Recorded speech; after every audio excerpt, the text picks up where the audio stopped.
A lawn party with a giant TV next to the restaurant. Bring a folding chair and cause chaos. Carolina Ale House is an official partner of the Carolina Hurricanes. Come to Carolina Ale House Cary for away game watch parties throughout the playoffs. Or visit CarolinaAleHouse.com/Canes for more info. Carolina Ale House. Ale yeah. At First Carolina Bank, we pride ourselves on building relationships and doing the day-to-day things in banking extremely well. Experience the First Carolina way for yourself or your business today. Visit FirstCarolinaBank.com. First Carolina Bank. Member FDIC.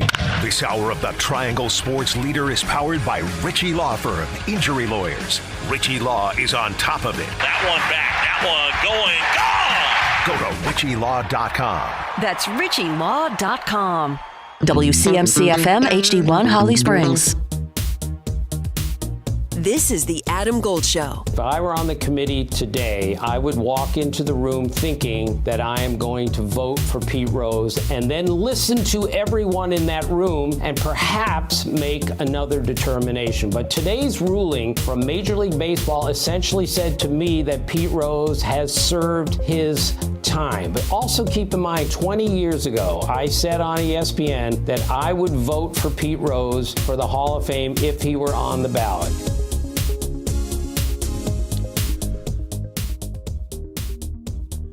Good afternoon, everybody. It's the Adam Gold Show. I am Adam Gold.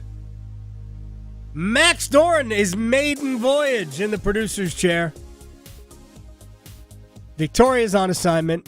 Graham is otherwise occupied. How you feel about today, Max? I feel ready. You feel ready? I'm ready. You're like the Alexander Nikishin of this show today. Yeah, I've been through warm-ups a couple times, you could say, with Graham in here and you Victoria. Took the skate? But now I'm ready to draw into the lineup. All right, very good, very good. We both speak English, so we're good, right? Whatever my version of it is. So, welcome to your first foray into this madness. All right, we started with Tim Kirkchin from ESPN, longtime baseball writer. I know him from my days in Baltimore, well before he ever joined ESPN. Tim probably cares more about the game itself than, I'm not saying the most, but he cares about it as much as anybody I know. There are a lot of people who cover the game. Tim cares about the game. We're going to talk to Doug Glanville in a little bit. I actually don't know what Doug's views are on Pete Rose. I know what his views are in terms of those players who did performance-enhancing drugs. So we're going to talk to Doug Glanville and get his take on what Major League Baseball did yesterday, and we're going to talk about it in a second. Real quick, before we do get into that, let me remind you we're on YouTube. Just go to YouTube and then search Adam Gold Show or 99.9 The Fan. Either way. Just hit 17,000 subscribers on the channel today. Whoa. 17,000. Very nice. I'm sure there are, 2 or 3 of them that are watching this. So we'll also do one-timers at the back end of the hour. So you can ask any question you want in one-timers. And Max will pose them to me if he feels like they're adequate questions. How do you feel like your adequate question judging skills are? I feel like I'm pretty good. I mean, I'm pretty judgmental. I could judge those questions see, well. Your response should have been, "I am an expert in adequate." Actually, you have a very deep background in this business. I know, and I'm sure there are people listening who do know who your dad is. Did TV in Greensboro with High Point for a long time. Does he still do Wake football sidelines? Yes, he still does the sideline reporting for Wake. Yeah, big fan of your dad. Anyway, Doug Glanville's going to join us in about little bit more than 5 minutes. Let's start. We're going to get a couple of other things in, and then we will move on.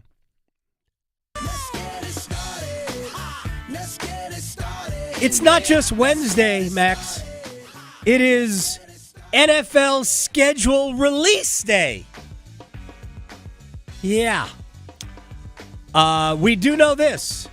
Week 4, Panthers in Foxborough to take on the Patriots. And the news story slugged next to this is Drake May gets to play against his hometown team. That would be a lot better if it was here, if it was in Charlotte. But it's not. It's in Foxborough. So they're bringing the team to Drake. I'm sure it will harken back all of the memories of his Panthers fandom. Remember, the NFL schedule is a formula based on the previous year's final standings. So we have known the schedule for months. We have known the schedule since the first week of January, including home and away, because it's all a formula. What we don't know is the order, right? That's what we don't know. We don't know the order of the games. It's the only thing we don't know. We know about, which teams are playing in Europe. We know one of the teams playing in Brazil. We know it's the Chargers. They will be playing against somebody. And we know a couple of other things, like we know about the Week 4 game, Panthers and Foxborough. We know about the Cowboys and Chiefs on Thanksgiving. All right, so we'll find out more about it tonight. And we'll talk to Will Brinson about the schedule release coming up at the bottom of this hour. Bill Belichick made the media rounds yesterday in Amelia Island, Florida. Mike Florio of ProFootballTalk.com is mad because he won't talk about Jordan Hudson. Of course, he did sort of on ESPN SportsCenter yesterday. He did 4 interviews yesterday, 2 of them local, 2 of them national. The 2 local were the News and Observer and WRAL TV5. The 2 national were both ESPN related. And on the one on TV, he did a sit-down with Dabo Sweeney. I don't know if that's aired yet or not. Maybe it has. The one he did on SportsCenter, Christine Williamson, one of the anchors who's on site, she asked him about Jordan Hudson, and he just went, well, that's not a football thing, and she's separate from football, and she has nothing to do with UNC football. That was his answer. Whatever. Again, I'm not put off by any of it.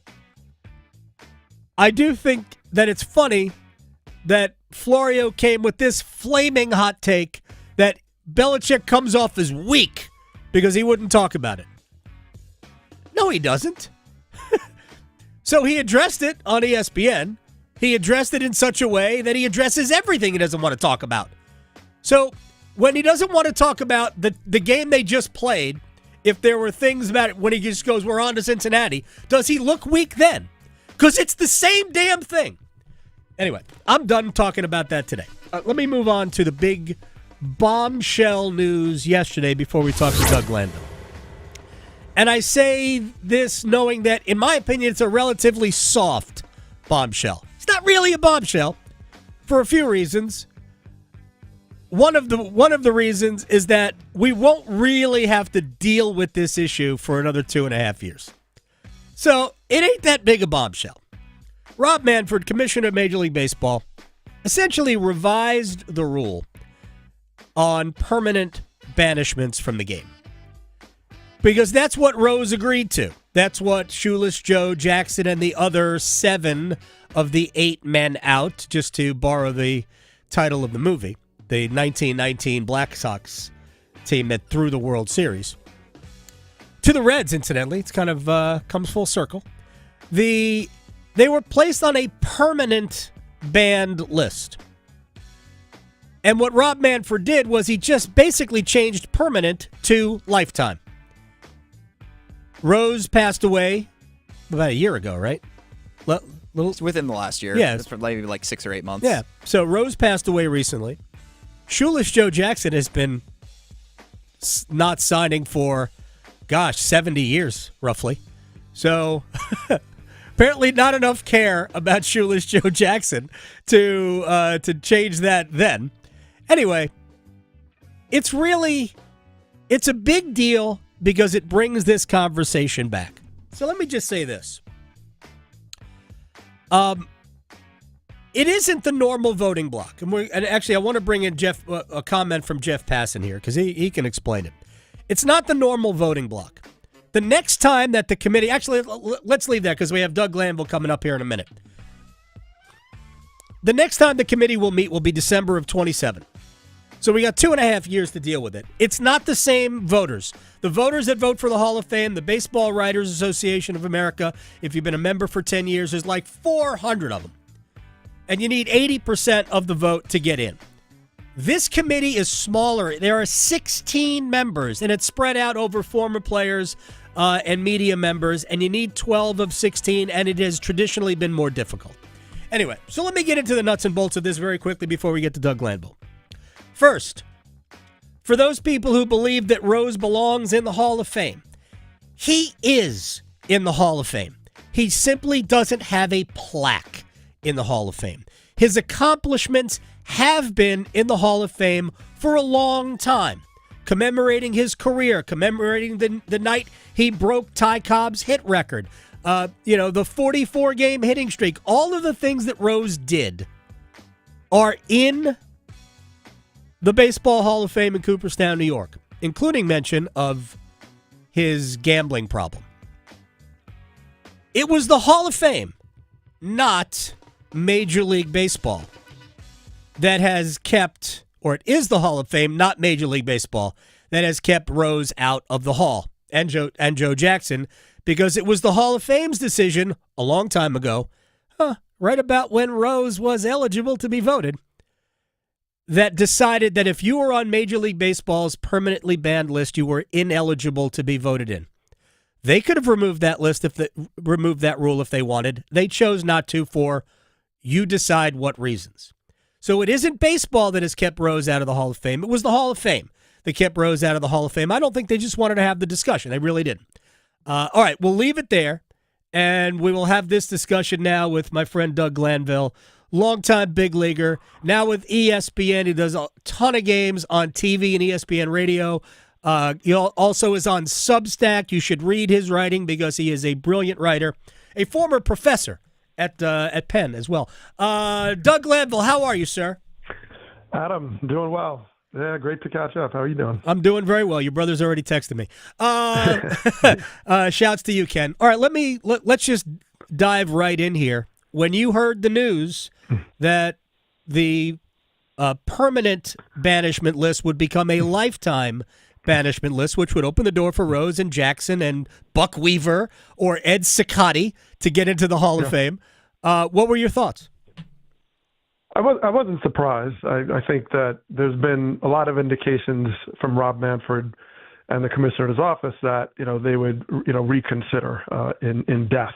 So it seemed like that was something that they had been weighing for a while, and it just sort of reached that conclusion because that was the barrier, right? It was the sort of policy to say, all right, well, you committed these crimes against the game, and we have to ban you, and it was permanent, but then they kind of reduced it to lifetime, and so it made sense that this was going to be the way they would start to consider it and reconsider it.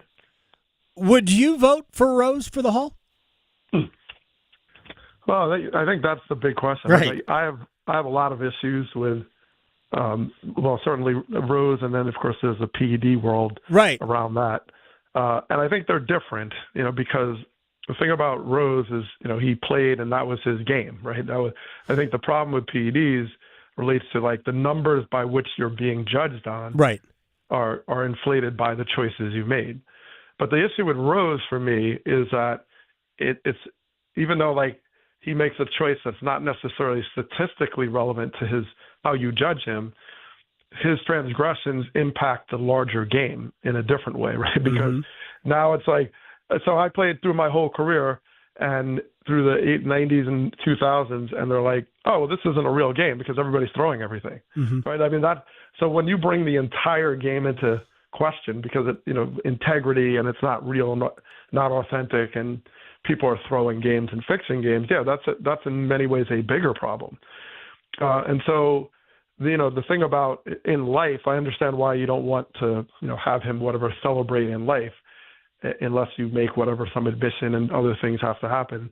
So you wait until he's gone. But the challenge about being gone is like, is the damage not still there? Right. I mean, we have all kinds of history that we're always debating on what we should include and discuss and where it is relevant to today. And whether it's slavery, whether you go back and try to figure out like, well, is the damage just completed because someone passed away? Like, and understanding that he himself can't enjoy the fruits of being inducted, you still have a legacy of what was the choices that were made, and that is really difficult to sort out. And in the end, it's voters, right? The voters get to decide. And I think Rob Manfred also wanted to remove the Bushes to say, okay, voters, it's on you now. Like, I'm not the one. Like, you could decide whatever you want to do. And the Hall makes the same statement. They're like, well, we're not voting. We're not setting the rules. We just like people vote, and then we just endorse it and then put it in the museum. Right. So I think a lot of times when people step back, there's like their hands are up, kind of like, well, no, hey, I'm not the one stopping them. So it is going to end up in the voters' lap. Doug Glanville is joining us here, ESPN Major League Baseball analyst at Doug Glanville on Twitter. The way I've said it is that performance-enhancing drugs, and this is the main difference, that this has distorted the data, as you said, on which we judge these players. I think we can make determinations that certain players would have been Hall of Famers beyond the gargantuan numbers they put up. But it's hard to, we just don't know when it starts, all of that. And what Rose did was call into question the legitimacy of competition. And as a manager, and the arguments that have always been made about Rose as a manager, well, he never bet on his team to lose, except that he didn't always bet on his team to win. So those days where he didn't bet on his team to win could have simply been a signal to a gambler. And it wasn't like he was betting on his phone. He wasn't opening up the FanDuel app, right? He was betting with some bookmaker who keeping all of his records in a notebook somewhere. And I also think that the shoeless Joe Jackson, he hit 375 in that series, so he wasn't really throwing the games.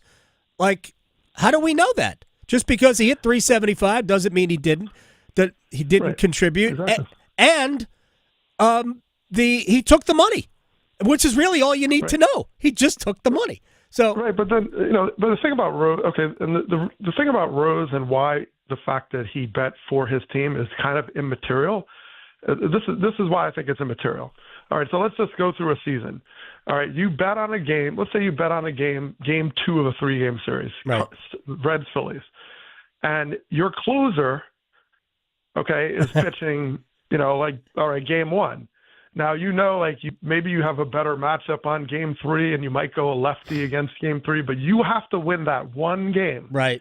Because you bet it. Then you empty everybody out, and then you don't care about tomorrow. That's the problem. Like in a baseball season, it's 162 games. You can't play Game 7 every single night. You would have no bullpen. You'd have no starters. You'd have nothing left.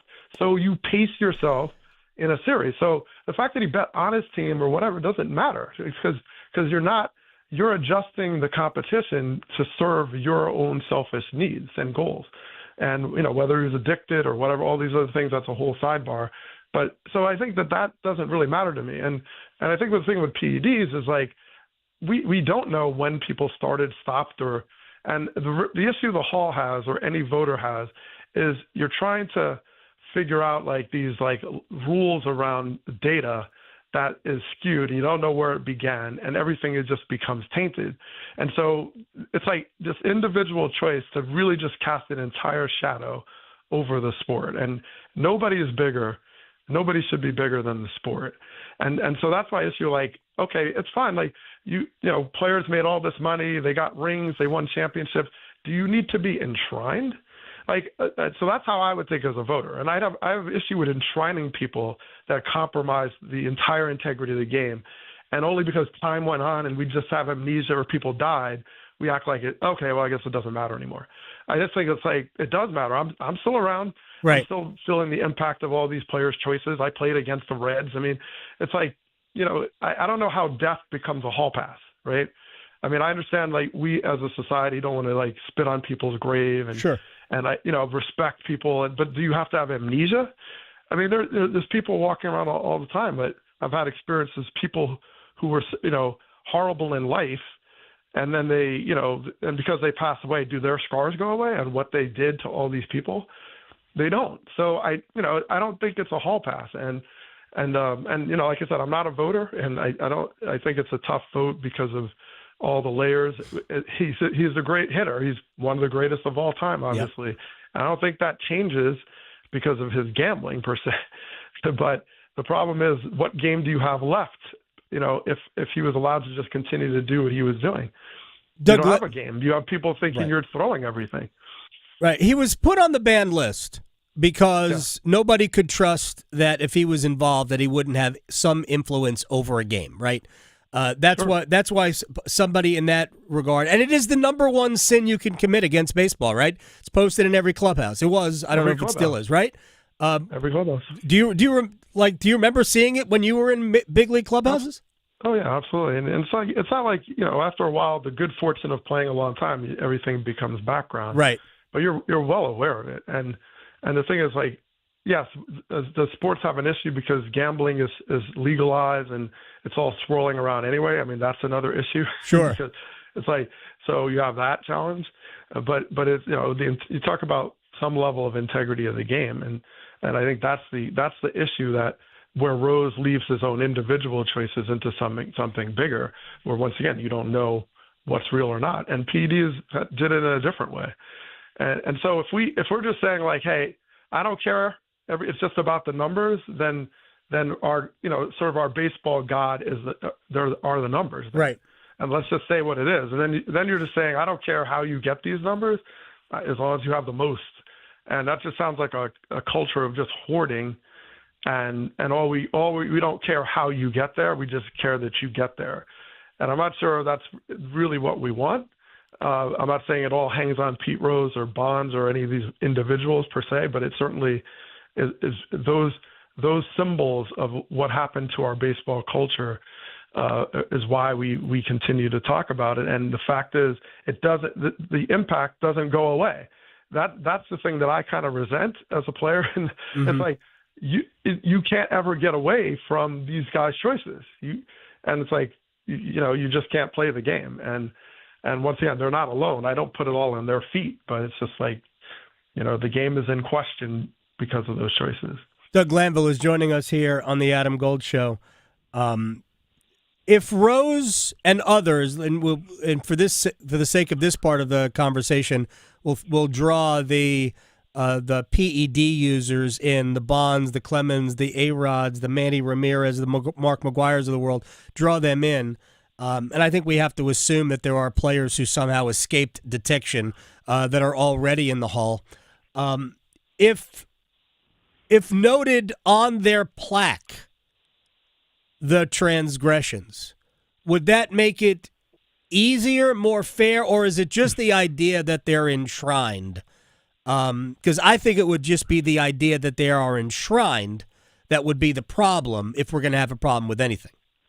Well, I mean, what does enshrining mean? I'm gonna encase this person in gold for what? Like, what's my reasoning? I mean, if you kind of say, like, part of the problem that, like, okay, the asterisk, for example. Right. So yeah, I put an asterisk on it. Well, the challenge is you can mark something, but what's sort of, I know this is in defense of, let's say, Bonds or guys in the crosshairs of this, is like there are all these people that got away with it. Yeah. So it's like, how do you pick him or any particular player when like all these players kind of got away with it? So it's like, that's kind of the issue. And the Hall of Fame always says, like, look, we are a museum, okay? Mm-hmm. Yeah, there's enshrinement, but that's by voters.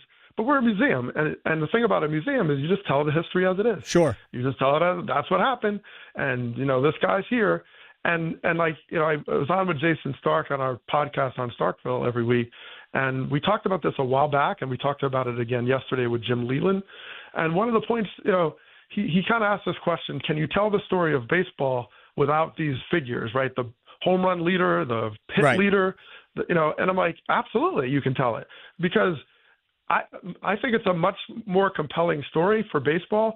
The fact that these incredibly great, statistically great players are not in the Hall is like, that's something I want to know more about. Why? I mean, that's the story to me. I mean, there's a lot of there's players I played against that had 10 at-bats in the big leagues that have more compelling stories because maybe, A, they might have just done it honestly, but they also just had stories of how they even got there. Right. Eddie Oropesa had a defect from Cuba and risked his life and stayed away from his family for 5 years until they reunited in the Marlins dugout. That's pretty amazing. Like, that's a story. Why do you have to have 4,000 hits to be the keeper of all the stories of baseball? You don't. So I just think we have to realize, like, and then if you look at the Negro League stats, you want to talk about people who are made invisible and completely diminished. So we didn't tell their story. We ignored their story. We tried to erase it. We tried to, and we're still trying to erase things. And I still think, like, well, if that's, so the game can survive, right? Clearly, without them, it can survive. Doug Glanville here, and the truth is that Rose's accomplishments are already in Cooperstown. There is a display to his career achievements with artifacts and uniforms and bats and stuff like that. So that's there. I have not been to the Hall of Fame in a long time. I'm sure we've got Bonds and A-Rod and I'm sure all those guys are represented in some way in the Hall, even without being enshrined. I look differently. It's weird. I looked at the PED users differently because my assumption is they did that. Yes, they got an edge, but also in some ways they knew other players were getting that edge. I always argued that Lance Armstrong should have come out and said, I did steroids because everybody else on this tour was doing steroids. I just did it better. And it would have, had some of these players admitted and kind of fallen on the sword for it, we might have looked at it differently. I don't know. But I look at those two issues differently. And we may have. I think the contrition. I think it matters. But I think the challenge. It's sort of like when I wrote this piece about sort of Bonds and the sort of the questions around PEDs in baseball like a couple of years ago. And the thing is, like, a lot of times I would go and talk about it, and then someone would say to me like, "Well, hey, there was a pitcher that Bonds hit a home run off of this pitcher that was on steroids," and they give me the examples about everyone was doing it. But the problem is, when you're talking to a player who played clean, it falls flat. Like, it's like, you're using examples that swirl around all the players that actually didn't make that choice. It's like, so, because I have no sympathy. Like, okay, let's just say in Bond's case or whoever, let's say you're already the greatest player in the game. Like, people recognize you as the greatest player and you're clean. Okay, so isn't it actually worse?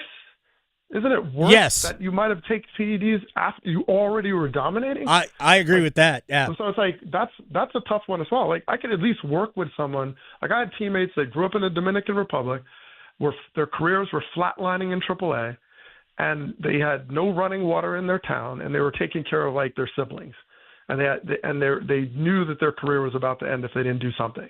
Okay. Like, I'm not saying like that says steroids are great, but it just at least gives you context of like, okay, that's a desperate situation. But when you had nothing but privilege all along, come on.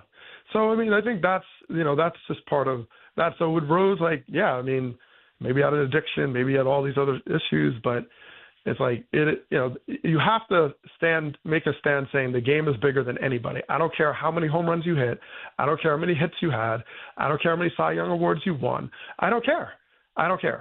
So where do you draw that line? I don't know, but I think the hall will always be a museum, and that's a good thing because it tells you unfiltered, this is what happened, and those guys will be through that. But like I said, I'm not a voter. I mean, I probably wouldn't have voted for anybody for the last 20 years. I have no idea. But they do have a tough challenge. I concede that, and I'm very curious how this plays out. Doug Glanville, you are the best. I appreciate your time, sir. Your brother's been hanging on every word. I will talk to you very soon. All right, Adam. Appreciate it. Thanks for having me. You got it. Doug Glanville here on the Adam Gold Show. All right, the NFL schedule release will come tonight in a massive 17-hour show, round the clock. I made that up, but it's not that far off. Will Brinson will join us to talk about it next. Talking sports, so you don't have to pretend to know stuff. The Adam Gold Show on the North Carolina Sports Network. Golf's second major will be found on 99.9 The Fan. Listen all week long as we cover the PGA Championship from Quail Hollow. Find out if Xander Schauffele can go back-to-back in Charlotte. Xander Schauffele, the winner of the 106th PGA Championship.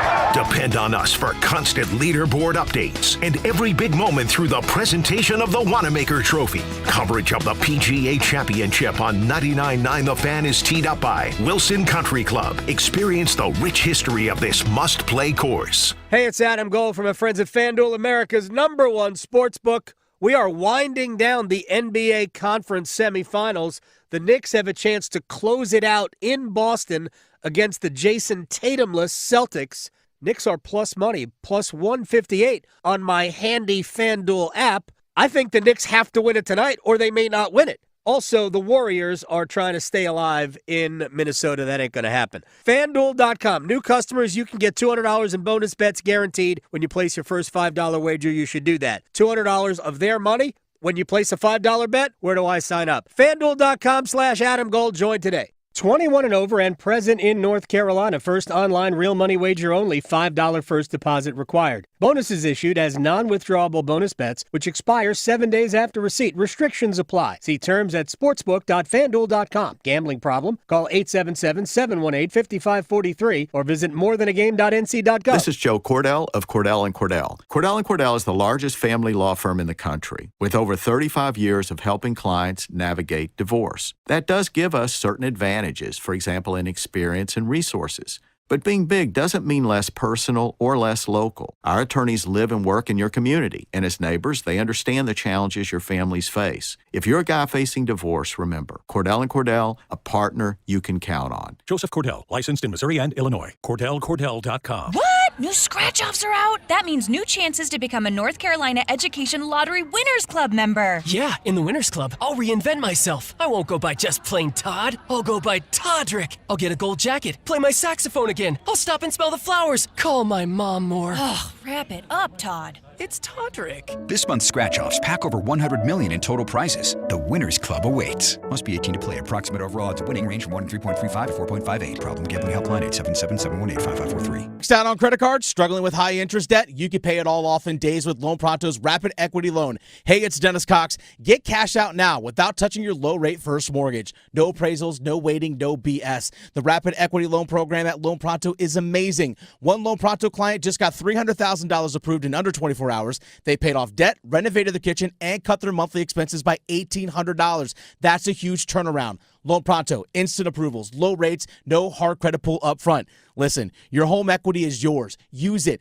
Get cash to consolidate your debt down to one easy low monthly payment. Call Loan Pronto now for a free instant appraisal for your home and see how much cash you can get today. Loan Pronto is A+ rated by the BBB and have nearly 2,500 five-star Google reviews. Their service is off the charts. Call now to start the conversation. 919-381-1760, loanpronto.com. 919-381-1760. Get debt relief now. Loanpronto.com. Equal housing lender. NMLS 166171 on approved credit. NMLSconsumeraccess.org. The Carolina RV Super Show is coming to you. Join us at any Camping World in North Carolina or South Carolina, May 15th through the 18th, to shop ridiculous discounts on the best selection of new and used RVs in the Carolinas. Tour new 2025 RVs starting as low as $92 a month. Enter to win a new RV and enjoy family fun and on-site activities. Don't miss the Carolina RV Super Show at your local Camping World, May 15th through the 18th. Get all the details at campingworld.com/Carolina RV Super Show.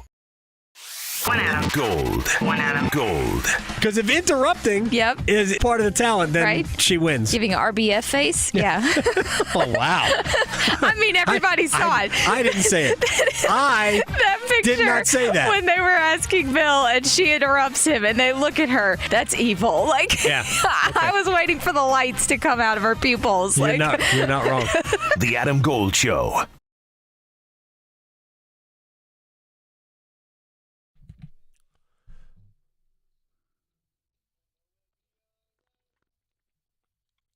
It's the Adam Gold Show. I am Adam Gold.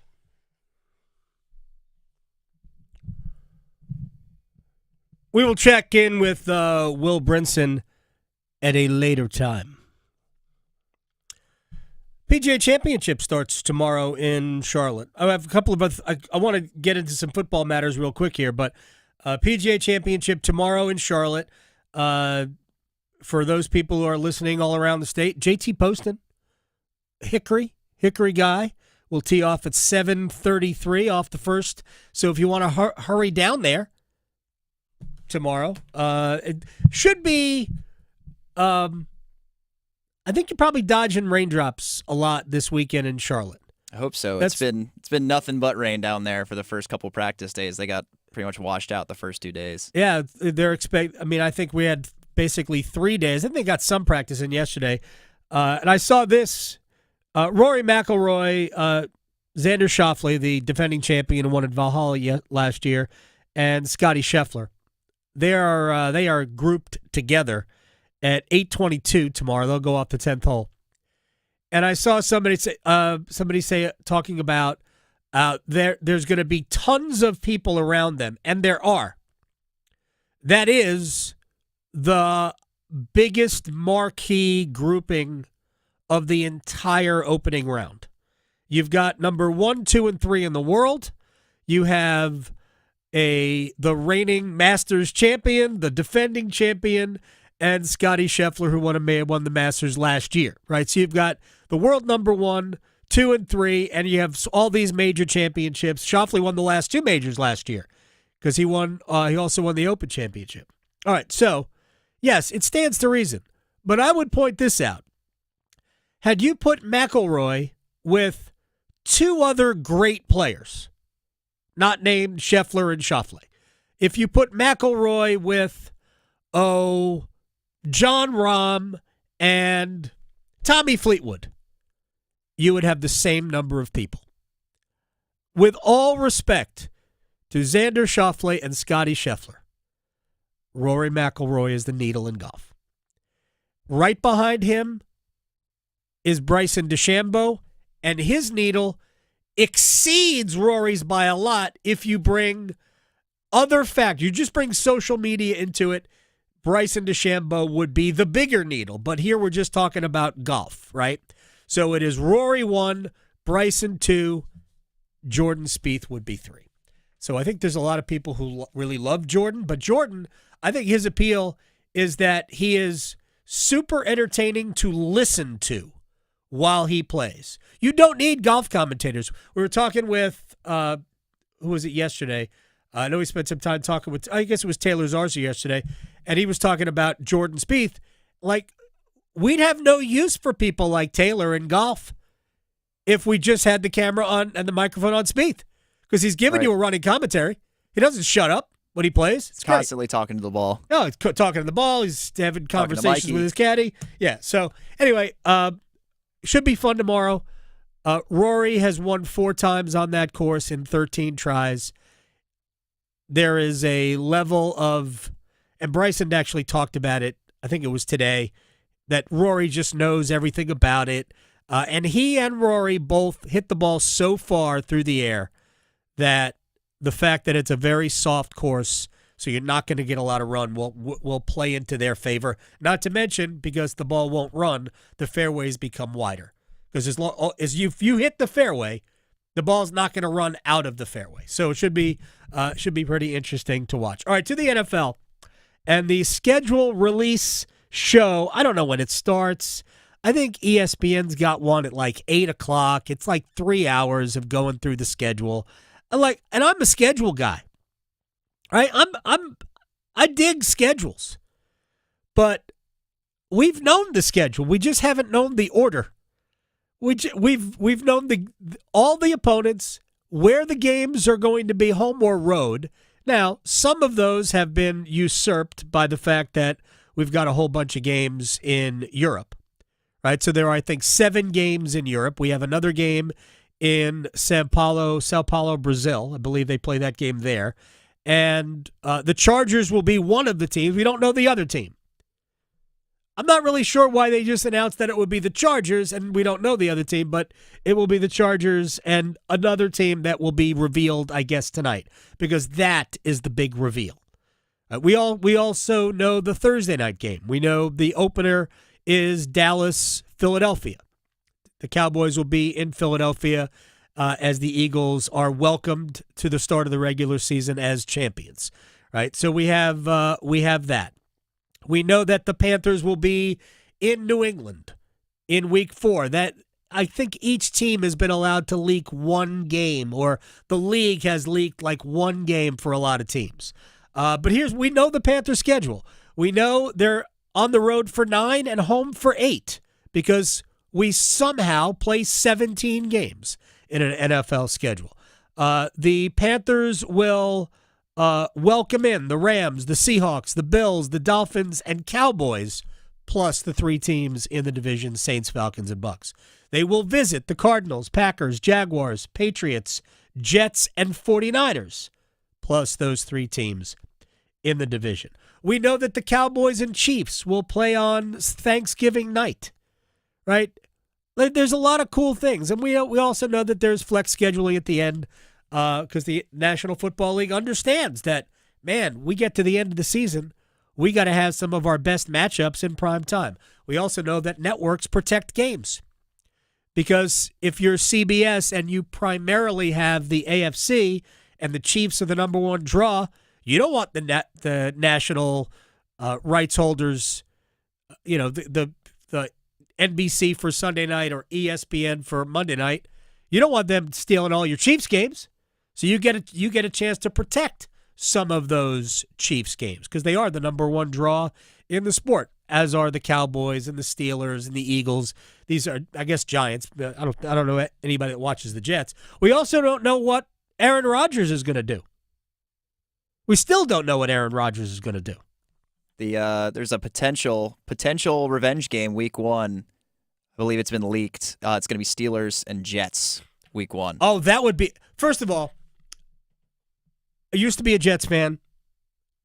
I reference them a lot because I am more intimate with their history and what their current roster. You actually don't know what their current roster looks like, apart from the star players that you would always know, the Sauce Gardners of the world. But I am fascinated by the national media's love affair with the Jets. I'm fascinated by it. Aaron Rodgers playing for the Steelers and torching the Jets in the opener would be amazing. Amazing. But I'm not sure that I wouldn't be happy either way. Like if the Jets, embarrassed Rodgers and the Steelers, I think Rodgers is basically done. But I think what Rodgers can do is give you moments of brilliance. He just can't do it consistently because if you watched Jets games last year, and because Rodgers was on the Jets and they are based in New York, we saw a fair amount of Jets football on TV. They were the featured game a lot. Rodgers showed you that's Aaron Rodgers. And then he showed you, that's Aaron Rodgers? Like, within the same game. Like, I don't know what the Steelers are going to do for a quarterback if it's not him. I know they've got Mason Rudolph, and Mike Tomlin has said, yeah, we're good. No, you ain't. I don't know if you are. Yeah, good. That ain't going to get you to the playoffs. Honestly, if Mason Rudolph is the quarterback, I don't think they're finishing 500. I think the streak will end. But I also don't necessarily see this on Tomlin as much as, man, what are you guys doing in the front office? How is it possible that the Steelers have not developed a quarterback since Ben Roethlisberger was the quarterback with Pittsburgh, knowing that the end of Ben Roethlisberger was borrowed time? He couldn't stay healthy. If he was healthy, he was fine. But he couldn't stay healthy. By the end of the season, he was so beat up because he took so many hits. You should have been planning for that. But they weren't. I guess teams don't do a great job of really forward thinking anymore in the National Football League. All right. They were waiting for the solution to come to them, and the solution was maybe Aaron Rodgers, maybe not, and they kind of sat on their hands, and now there's not really much left in terms of choice. Last year, I wonder what would have happened had they just stuck with Justin Fields for the whole year. He's with the Jets now, right? Russell Wilson, who is now with the Giants, by the way. Yeah, their quarterback situation wasn't great. I'm not saying that Fields was good because I don't think he was. But giving him a chance in a different offense to utilize his skills might have been good for them, at least for a couple of years, would have bought them time. But I mean, their experience was a lot closer than us watching it, and we only got about 6 games of Fields playing before they went to Russell Wilson. Russell wasn't the answer either. Still don't know what the Giants are doing. All right, when we come back, we're going to do one-timers. If you have a question you would like to ask, you can go to the chat, YouTube, and search Adam Gold Show or 99.9 The Fan. You can go there, type it in there, or you can reach out at Max, are you on Twitter? I am on Twitter, at Max Goren, Goren. It's too simple. There are no underscores? No, I'm not like Victoria. No numbers? My name's pretty easy to spell. No symbols, uniform numbers? Nothing like that. At Max Goren. Or you can send it to me at AGoldFan. All right, we'll be right back. We'll do one-timers. We'll get to that next. Chapel Hill to Charlotte, Greenville to Greensboro. Your sports, his state. The Adam Gold Show on the North Carolina Sports Network. Hey, it's Adam Gold from my friends at FanDuel, America's #1 sports book. And now that we found out that the home teams could actually win a game in the second round of the NBA playoffs, we have to figure out what's up. But there's no better place to do it than FanDuel, America's #1 sports book. Plus, in-game live betting, no better place. Plus, stats are available right through the app. And new customers, you can get started with $200 in bonus bets guaranteed when you place your first $5 wager. FanDuel.com/AGS. Join today. FanDuel.com/AGS. Make every moment more with FanDuel, official sports betting partner of the NBA. 21 and over and present in North Carolina. First online real money wager only. $5 first deposit required. Bonuses issued as non-withdrawable bonus bets, which expire 7 days after receipt. Restrictions apply. See terms at sportsbook.fanduel.com. Gambling problem? Call 877-718-5543 or visit morethanagame.nc.gov. There's no party like an all-star party. The NASCAR All-Star Race roars into North Wilkesboro Speedway. It's back this weekend for a no-holds-barred, old-fashioned mountain showdown. NASCAR's biggest stars going for all the money and bragging rights under the lights at one of racing's most iconic tracks. Metal will bend, dreams will end, and the fun? Well, that doesn't stop all weekend. Kick your May into high gear. Get your tickets today at northwilkesborospeedway.com. The Body Armor State Games are coming to Greensboro this June. Registration is open to athletes of all ages and skill levels in 20 different sports. The Body Armor State Games feature 11,000 athletes and 600 teams. Don't miss out on North Carolina's largest sports festival of the year. Visit bodyarmorstategames.org today. That's bodyarmorstategames.org. The Body Armor State Games are proud to partner with Truist, Lowe's Foods, and Blue Cross and Blue Shield of North Carolina. Imagine a school where you could study AI and ancient Egypt, become a National Honor Student, join a cooking club, or code the next big video game, and do it all in a comfortable space, your own home. Welcome to NC Cyber Academy, a K-12 tuition-free virtual charter school that provides you with a flexible, personalized education designed to prepare you for college and a career. Visit myncca.com and discover a learning experience that works for you, your family, and your future. At North Carolina Farm Bureau Insurance, you're more than a policy, you're family. With offices in every county, we're close by when it matters most. Our local agents customize coverage to fit your life. And our award-winning claims team delivers fast, quality repairs. It's no surprise Forbes ranked us the #1 auto insurer in America. North Carolina Farm Bureau Insurance. Helping you is what we do best. Every day, people battling addiction suffer in silence. Because of stigma, they fear judgment. They fear being labeled, and too often, they don't get the help they need. But you can help change that. Join the Governor's Institute and be a superhero in the overdose battle campaign. Learn how to break the stigma, support those in need, and save lives. Visit governorsinstitute.org/superhero to get involved. Be a hero, fight stigma, save a life. It's not about the cars, the speed, the action. It's not not about the party or the long weekend. It's about them, the ones that gave everything. This Memorial Day weekend, we honor the fallen at America's Home for Racing. The 66th running of the Coca-Cola 600. All of us have a role to play in promoting a mental health-friendly workplace. Learn more at whatcanyoudocampaign.org. This is Adam Gold. He said he could talk about his golf game. He did say it wasn't great, and I said, hey, no judgment here. I'm a drive shacker and a putt-putter myself. None of us are good. Even those of us that are good aren't really good. Right, yeah. We're just not. Yeah. The Adam Gold Show.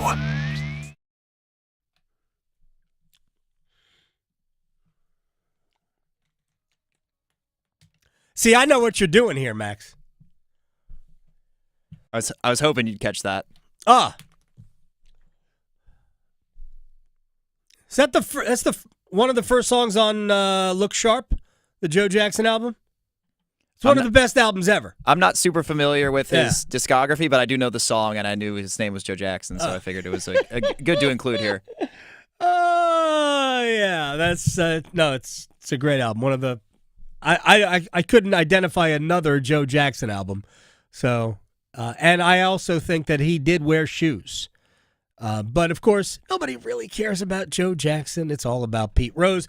We will get into that again at the top of the hour. Coming up next hour, Chip Patterson will join us because ACC meetings at Amelia Island, Florida, where all of the hard-hitting questions are being asked.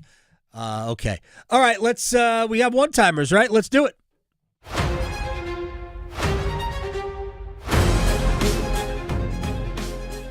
All right, so with the NBA draft lottery done now, back on Monday, Hornets getting the 4th pick.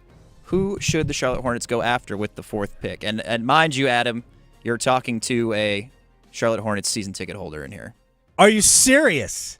Yes. Wow. That is dedication, man. Holy cow.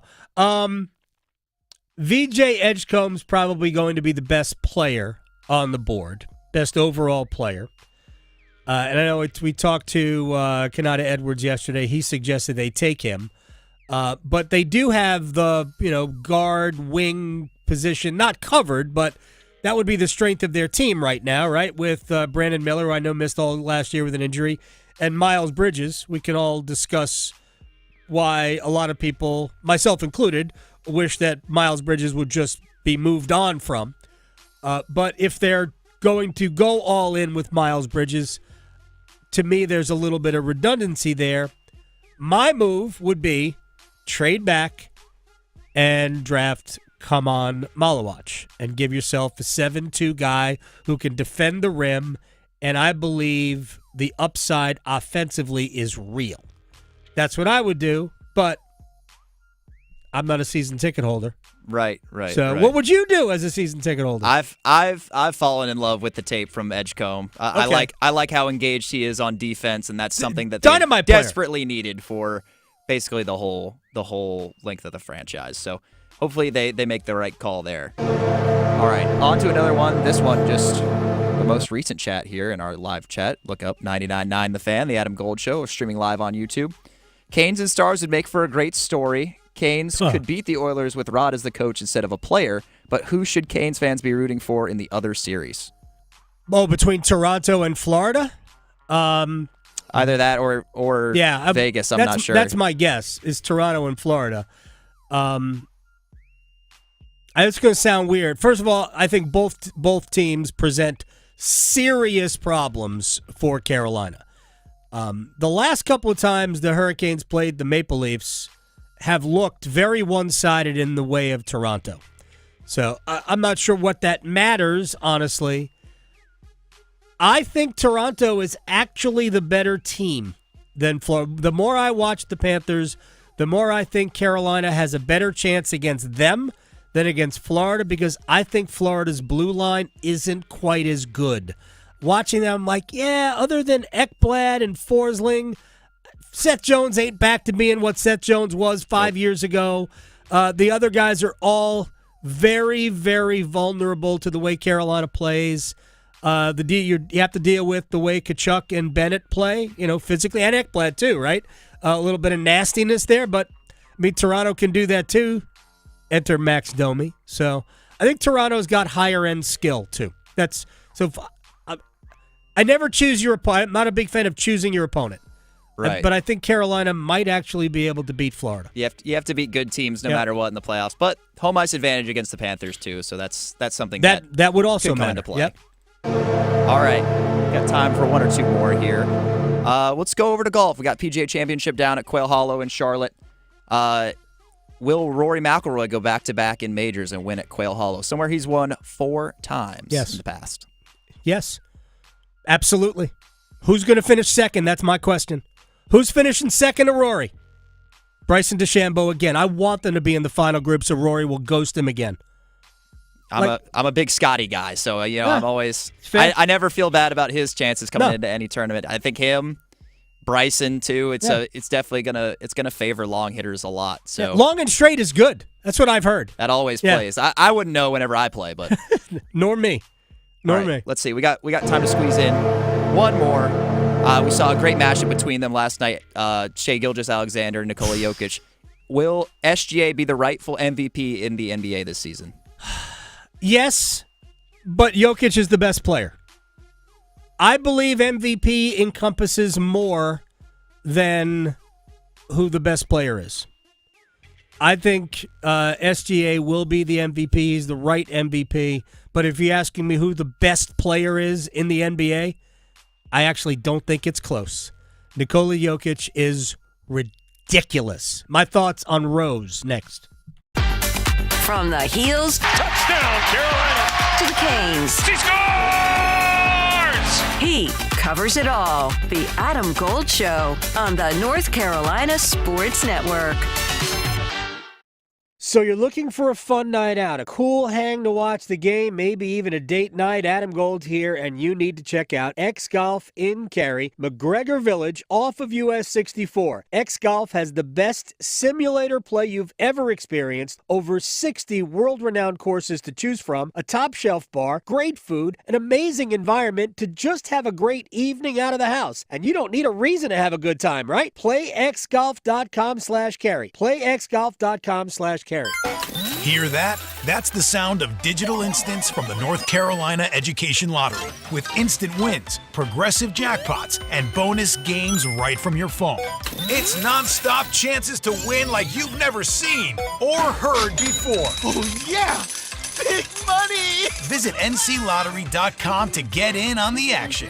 Must be 18 to play. See prize and odds charts at nclottery.com/digital-instants for details. Problem gambling helpline 877-718-5543. I'm still going for it, even with higher stroke risk from atrial fibrillation and a regular heartbeat not caused by a heart valve problem. Over a 3-year study, Eliquis apixaban tablets reduce stroke risk better than warfarin. And over 97% of Eliquis patients did not experience a stroke. A first stroke occurred in 2.9% of warfarin patients versus 2.3% of Eliquis patients. Don't stop taking prescription Eliquis without asking your doctor. It may increase your stroke risk. Eliquis can cause serious and in rare cases fatal bleeding. Don't take Eliquis if you have an artificial heart valve, abnormal bleeding, or antiphospholipid syndrome. While taking, you may bruise more easily or take longer for bleeding to stop. A spinal injection while on Eliquis increases risk of blood clots, which may cause paralysis, the inability to move. Get medical help right away for unexpected bleeding, unusual bruising, or tingling, numbness, or muscle weakness. Medications such as aspirin products, NSAIDs, SSRIs, SNRIs, and blood thinners may increase bleeding risk. Tell your doctor about all planned medical or dental procedures. Learn more at Eliquis.com or call 1-855-ELIQUIS. Is your financial advisor offering you up to a 30% upfront bonus? Are they promising you up to 10% growth per year guaranteed for your retirement income? If not, you need a new financial advisor. I'm Jeff Jr., founder of Trajan Wealth. If you plan to retire within the next 10 years, don't wait only to find out it's too late. I've seen hard-working folks like you retire only to be required to go back to work, all because their advisor told them guarantees like these were too good to be true. They're not. That's up to $30,000 up front or up to $10,000 per year on $100,000, all guaranteed for retirement income. don't work when you're supposed to be retired. And if any financial advisor tells you it's too good to be true, they simply don't have the options we do. Call Trajan today at 919-200-4000. Annuity guarantees are based on the claims paying ability of the issuing insurance company. DBA in most states has Trajan Wealth Insurance Solutions. Charlie did not die from an overdose. Charlie was poisoned. No other family should go through this. It's just horrific. Go to safe.pharmacy. Use the free tool. Learn if the online pharmacy you're using is safe. It's back. The Chatley Boat Show and Sale at the Carscott Building in Raleigh, featuring Suzuki Outboards May 16th through the 18th. And it's bringing the largest inventory and deepest discount of the year. Save thousands off top brands. On-site financing to get you approved and on the water. Boats in stock and priced to move now. Test ride your boat at delivery. Get in a new boat or upgrade in time for summer. The Chatley Boat Show and Sale, May 16th through 18th at the Carscott Building in Raleigh, featuring Suzuki Outboards.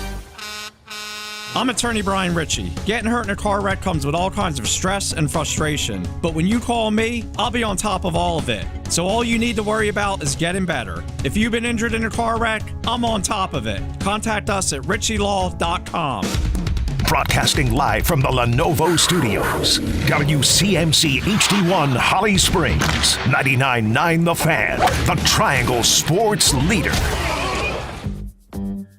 I'm not sure for a guy like Cooper Flagg. I think he needs reps. I think he needs a lot of room to grow. I'm not sure championship aspirations right away for him. Yeah. Now, look, the basketball part of me loves the thought of AD, Cooper Flagg, Derek Lively in the backcourt, right? But when I look at the value, could you potentially package something like this to get a Giannis? Could you package in a one-on-one trade to get a Devin Booker? Could you get a Tyrese Maxey? If your championship window is in 2 to 3 years, could you utilize that pick and some assets to get somebody who's ready to contribute to you right now with the pressure in the West Coast? What are you doing, Alan? What are you drinking? What do you got here? This is the Adam Gold Show on the North Carolina Sports Network. Oh, man, it is. I actually texted with Jay Will yesterday about that. Would love to catch up with him when we have some downtime from the NHL playoffs. We're back at it tomorrow. Hurricanes practice today. By the way, I'm Adam Gold. That is Max Gorin. He is sitting in for Graham Hill, who is sitting in for Victoria. Actually, you're really sitting in for Victoria. She trained you well, by the way. Anyway, so we're here. We'll be here for another couple of hours. We have a lot of things to discuss. Chip Patterson is going to join us in 15 minutes to talk college football, ACC meetings at Amelia Island. Chip, who works for CBS, they dispatched one of their writers to just follow Bill around. Was it Brandon Marcello? Just following him around. That's an interesting beat. Yeah. You're on the Belichick beat. Like he was in a room working for 59 minutes. He's setting a stopwatch on that? That's interesting. But we'll talk a little bit about Bill, a little bit about the ACC and just the college football ecosystem as a whole. We'll do that with Chip Patterson in a little bit. Before we want to run it back, actually, let's run it back. We haven't talked really about the Canes at all, so I want to start there. We have take two. No? Oh, they didn't tell you about that. Now, yeah, they didn't tell you about that. See, now this is where the third string abilities are really showing. We don't have the full playbook yet. Don't worry about it. So here's the deal. Jalen Chatfield not on the ice for practice today, which is hashtag as expected, because he clearly did. He left game 3 early. He clearly did tweak something at the end of game 4, and with Rod's not worried about these guys actually practicing unless they have a long layoff. You practice basically just to keep the rhythm of the season. So Rod gives guys off routinely. So Chatfield was off the ice. Rod said he will play tomorrow in game 4. With that said, it raised the ears of people when Alexander Nikishin, prized prospect on the back end, skated on a defense pairing with Dmitry Orlov. And all of a sudden people are like, oh my gosh, it's happening. And here's what I said yesterday, and actually I said this after game 3, when it was unclear whether or not Chatfield was legitimately injured. He's clearly dealing with something. And what I said then is what I say now. I do believe that Nikishin would be the first guy in. I said I think Rod would play him with Orlov, let Dmitry Orlov play his offside, and this way the biggest barrier to Nikishin playing is communication. And as much as possible, Nikishin would be out with Orlov. And that's the way Rod can, at least in some ways, address the communication problem. Because Nikishin speaks very little English. He'll get it. Just like Andrei Svechnikov got it. Just like Dmitry Orlov got it. Just like Pyotr Kochetkov got it. They figured it out. They'll be able to communicate enough down the road, but it's brand new to the kid. So as much as possible, if Nikishin is pressed into duty, and I believe he would be the first guy in, he'll play with Orlov. Dmitry can play his offside. Tracy and I have talked about this a lot. There are times where Orlov looks better playing his offside than he does on his natural side as a left shot. And I actually think, let me just throw this one thing into the mix as well before I go and talk a little bit about Pete Rose. I think there is half a chance that they sign Dmitry Orlov for another year, next year, and that we've talked about, well, Carolina needs a top defenseman. Well, it could be Orlov playing with Slavin on his offside, or they could trust Orlov to play with Nikishin and play Chatfield with Slavin, which would give Carolina as shut down a defensive pairing as there is in the entire league. Those two guys playing together, they would be something else. Defensively, they would be something else. And I've always said Chatfield's got a little bit more to give offensively, but I think the same about Slavin. Does all that meet your muster, Max? Nope. Yeah, I mean, absolutely. Again, like you said, if Orlov is comfortable playing on his offside, that the whole language thing, it might make sense to have him play with Orlov just to really get situated. Clearly, they're prioritizing making him feel comfortable before they throw him in there, as talented as he is. But I think that would probably help with the transition. And they have, $30 million in cap space, $35 million. Yeah. You want to spend it somewhere. You have to get to the floor. They're not even close to the floor. They're going to have to spend like $12, $13 million just to get to the floor.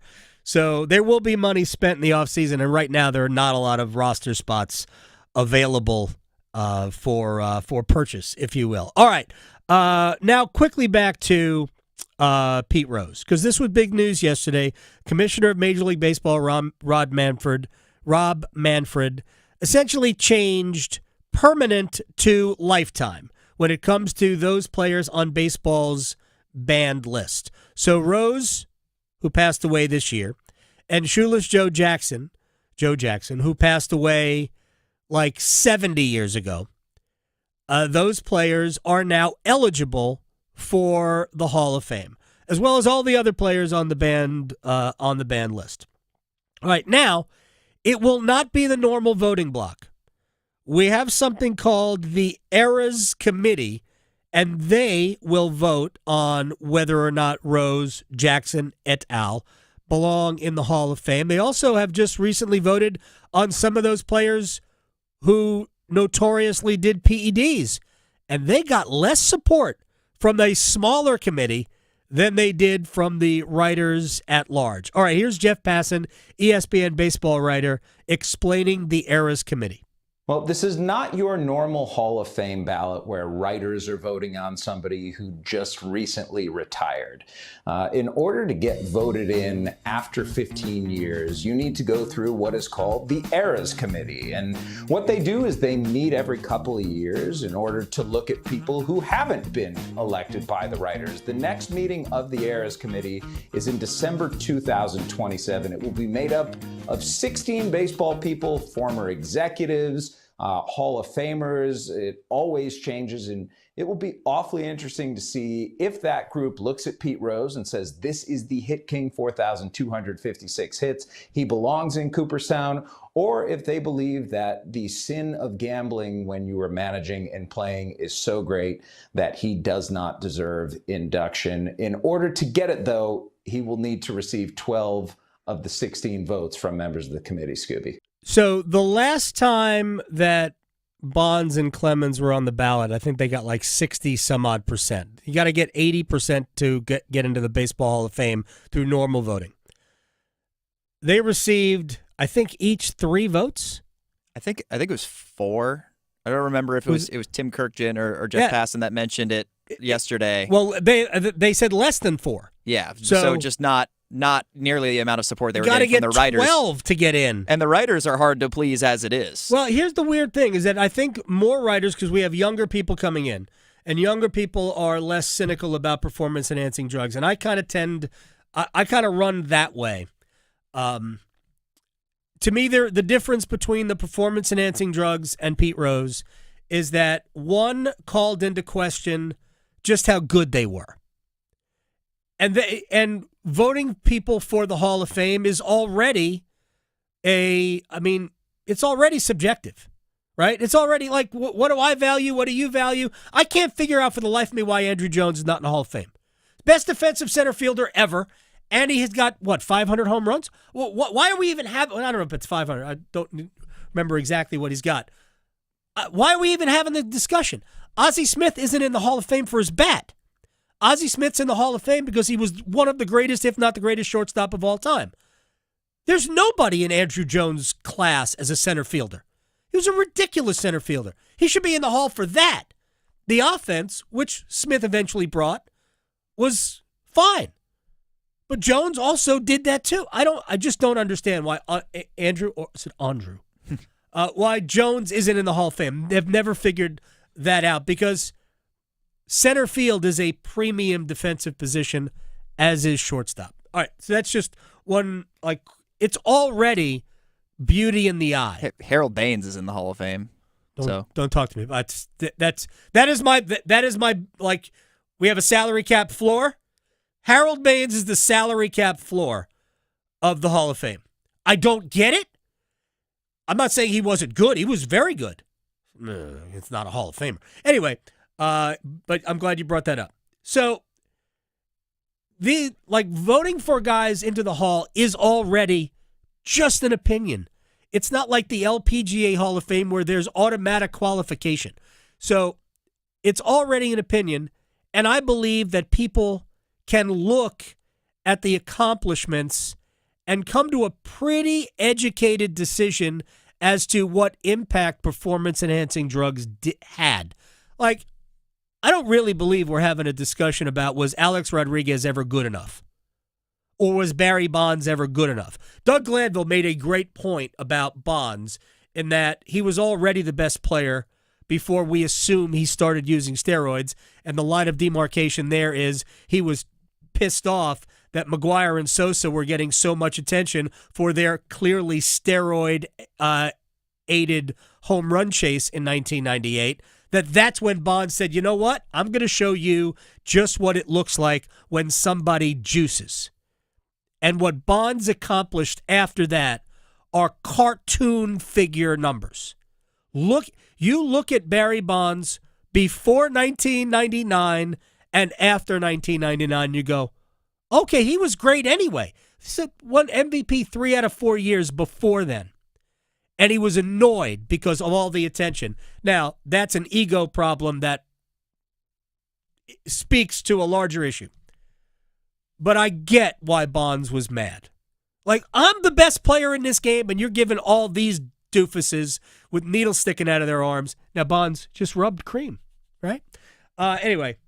But I think we can all decide whether or not these guys were good enough to be Hall of Famers.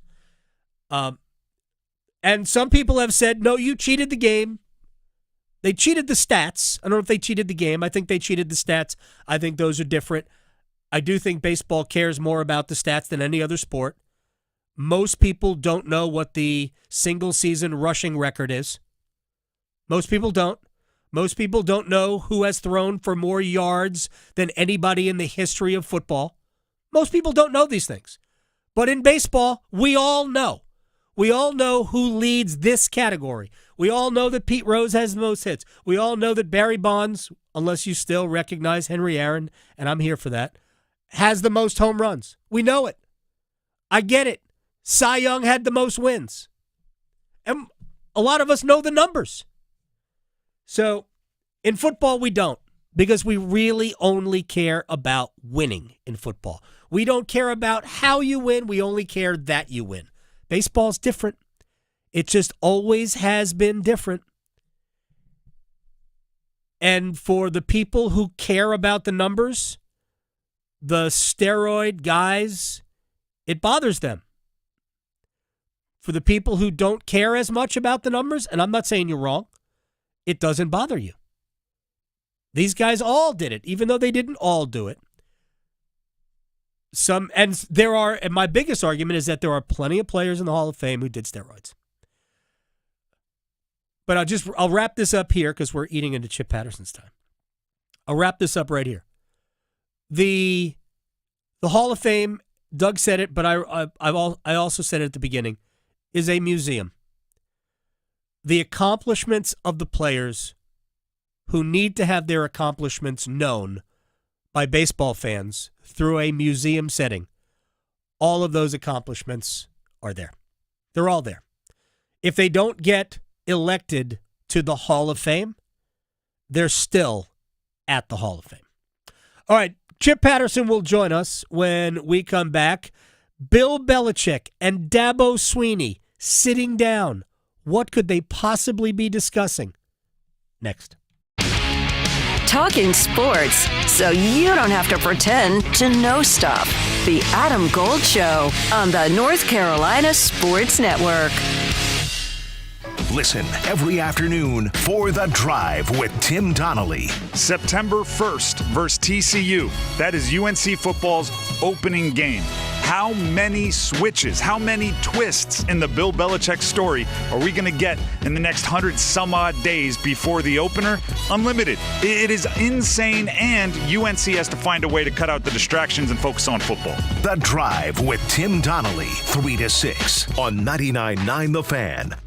May is Motorcycle Awareness Month as we head into a heavier riding season. I'm Victoria Vodenecker here from 99.9 The Fan for Law Tigers, and there are people who will ride all year long. But around this time of the year, you're going to start seeing those motorcycle communities multiply on our roadways. So for riders, it's important to always stay aware of your surroundings. But for people in vehicles, you also have a responsibility, too, to not follow a motorcycle too closely. They don't have the exterior shell to protect them in case of an accident like you do. Now, we definitely want to prevent any accident, but if you do get into an accident on your motorcycle, make sure to call Law Tigers first before calling your insurance company. At Law Tigers, they're riders too, and they understand what you're going through. Case evaluations are always free, so you won't pay a dime until your case is settled. Call 1-800-LAW-TIGERS, North Carolina's motorcycle lawyers. Law Tigers is a network of independent law firms who are members of the American Association of Motorcycle Injury Lawyers. Law Tigers is not a law firm.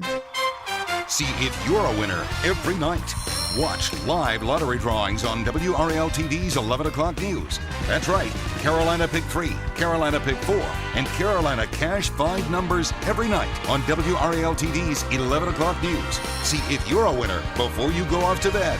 Get your lottery numbers live every night. North Carolina Education Lottery. Only on WRAL-TV's 11 o'clock news.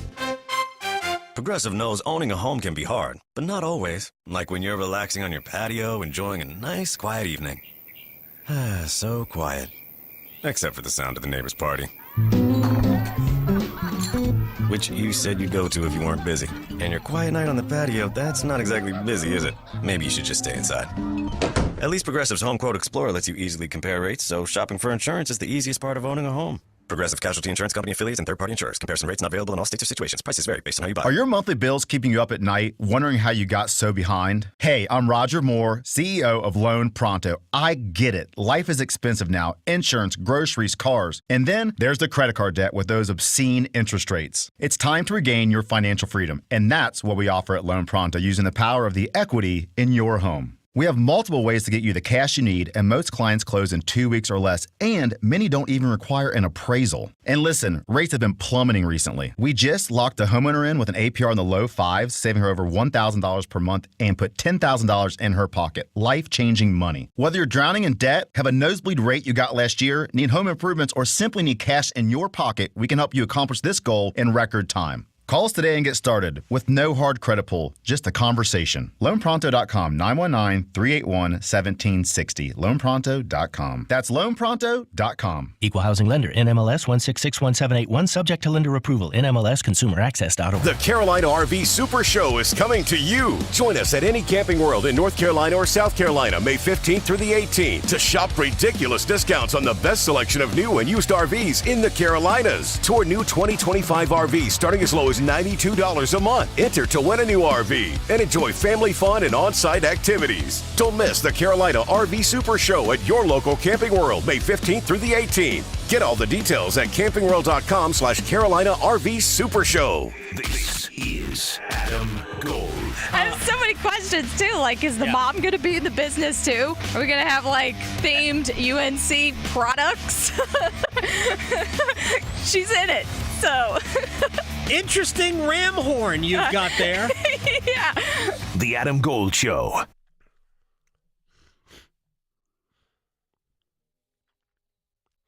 It's the Adam Gold Show. I am Adam Gold. We have Max Gorin on the ones and twos today.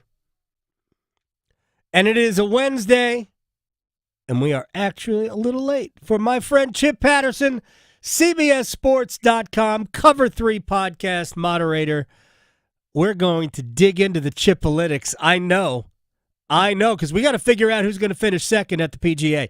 Oh, yeah. There's no laughing at this, Chip. We'll get to it. I promise. You know that I always save time when we get to major championships for you.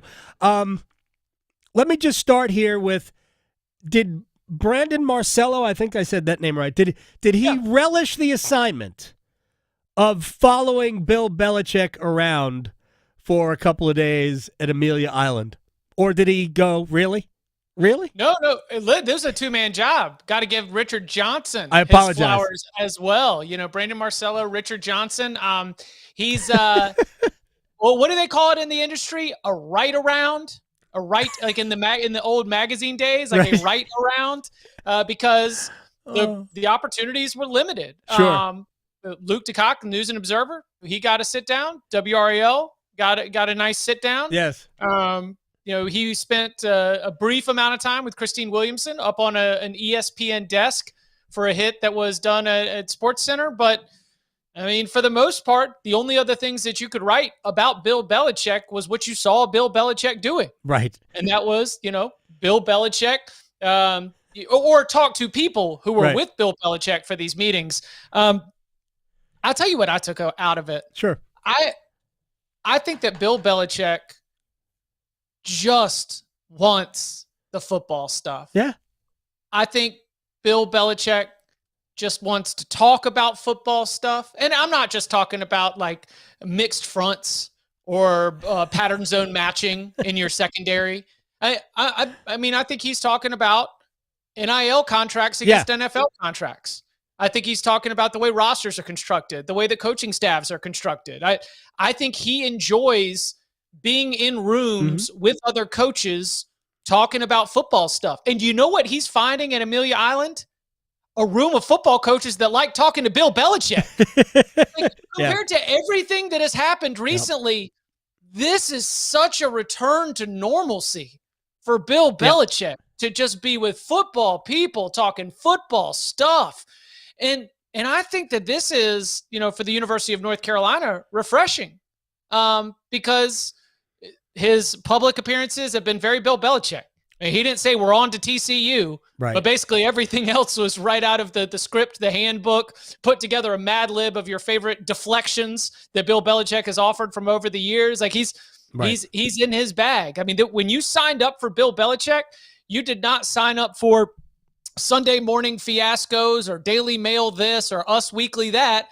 You signed up for we're on to TCU. We're signed up for really look forward to learning a lot. He was what I got out of the reporting from my friends Brandon and Richard, from the appearances that we were able to see, the interview with WREL, the interview with Luke at the News and Observer, what I saw was somebody who is very, very happy to be able to talk about football. And do you know what I loved the most, Adam?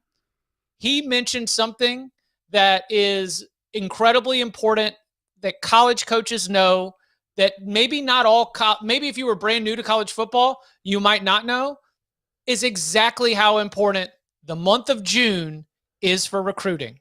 That in the month of June, the way that you line up these visits and the way that you try to land the plane, you are really putting the screws to the players that are going to be in the upcoming cycle, which this would be the 26 cycle, but you are also establishing the relationships with the 27 cycle. That was something that I think he mentioned in some of these interviews as well. You know, the learning process of, man, what we have to get going. And as he's on SportsCenter and the biggest platform that he's going to have in Amelia Island, he said, we've got a big month of June coming up, big month for recruiting. And that's something that at least is a new side of football for him, and probably nice to hear it be top of mind for what he's got coming up in the next couple months. Chip Patterson, every Wednesday here in the Adam Gold Show. And here, so without talking about Jordan Hudson, he didn't want to talk about it, and I'm sick and tired of talking about it.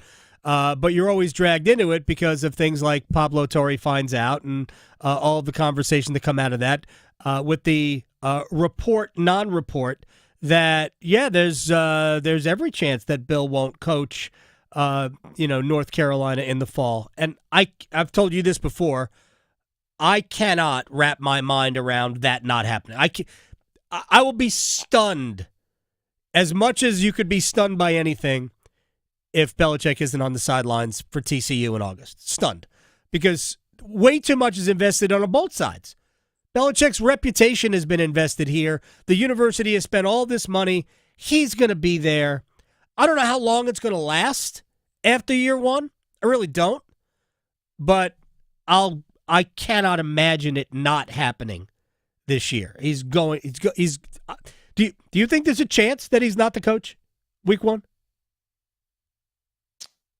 I was asked, just like pull back the curtain on this one. Hope I don't get myself in trouble. Me too.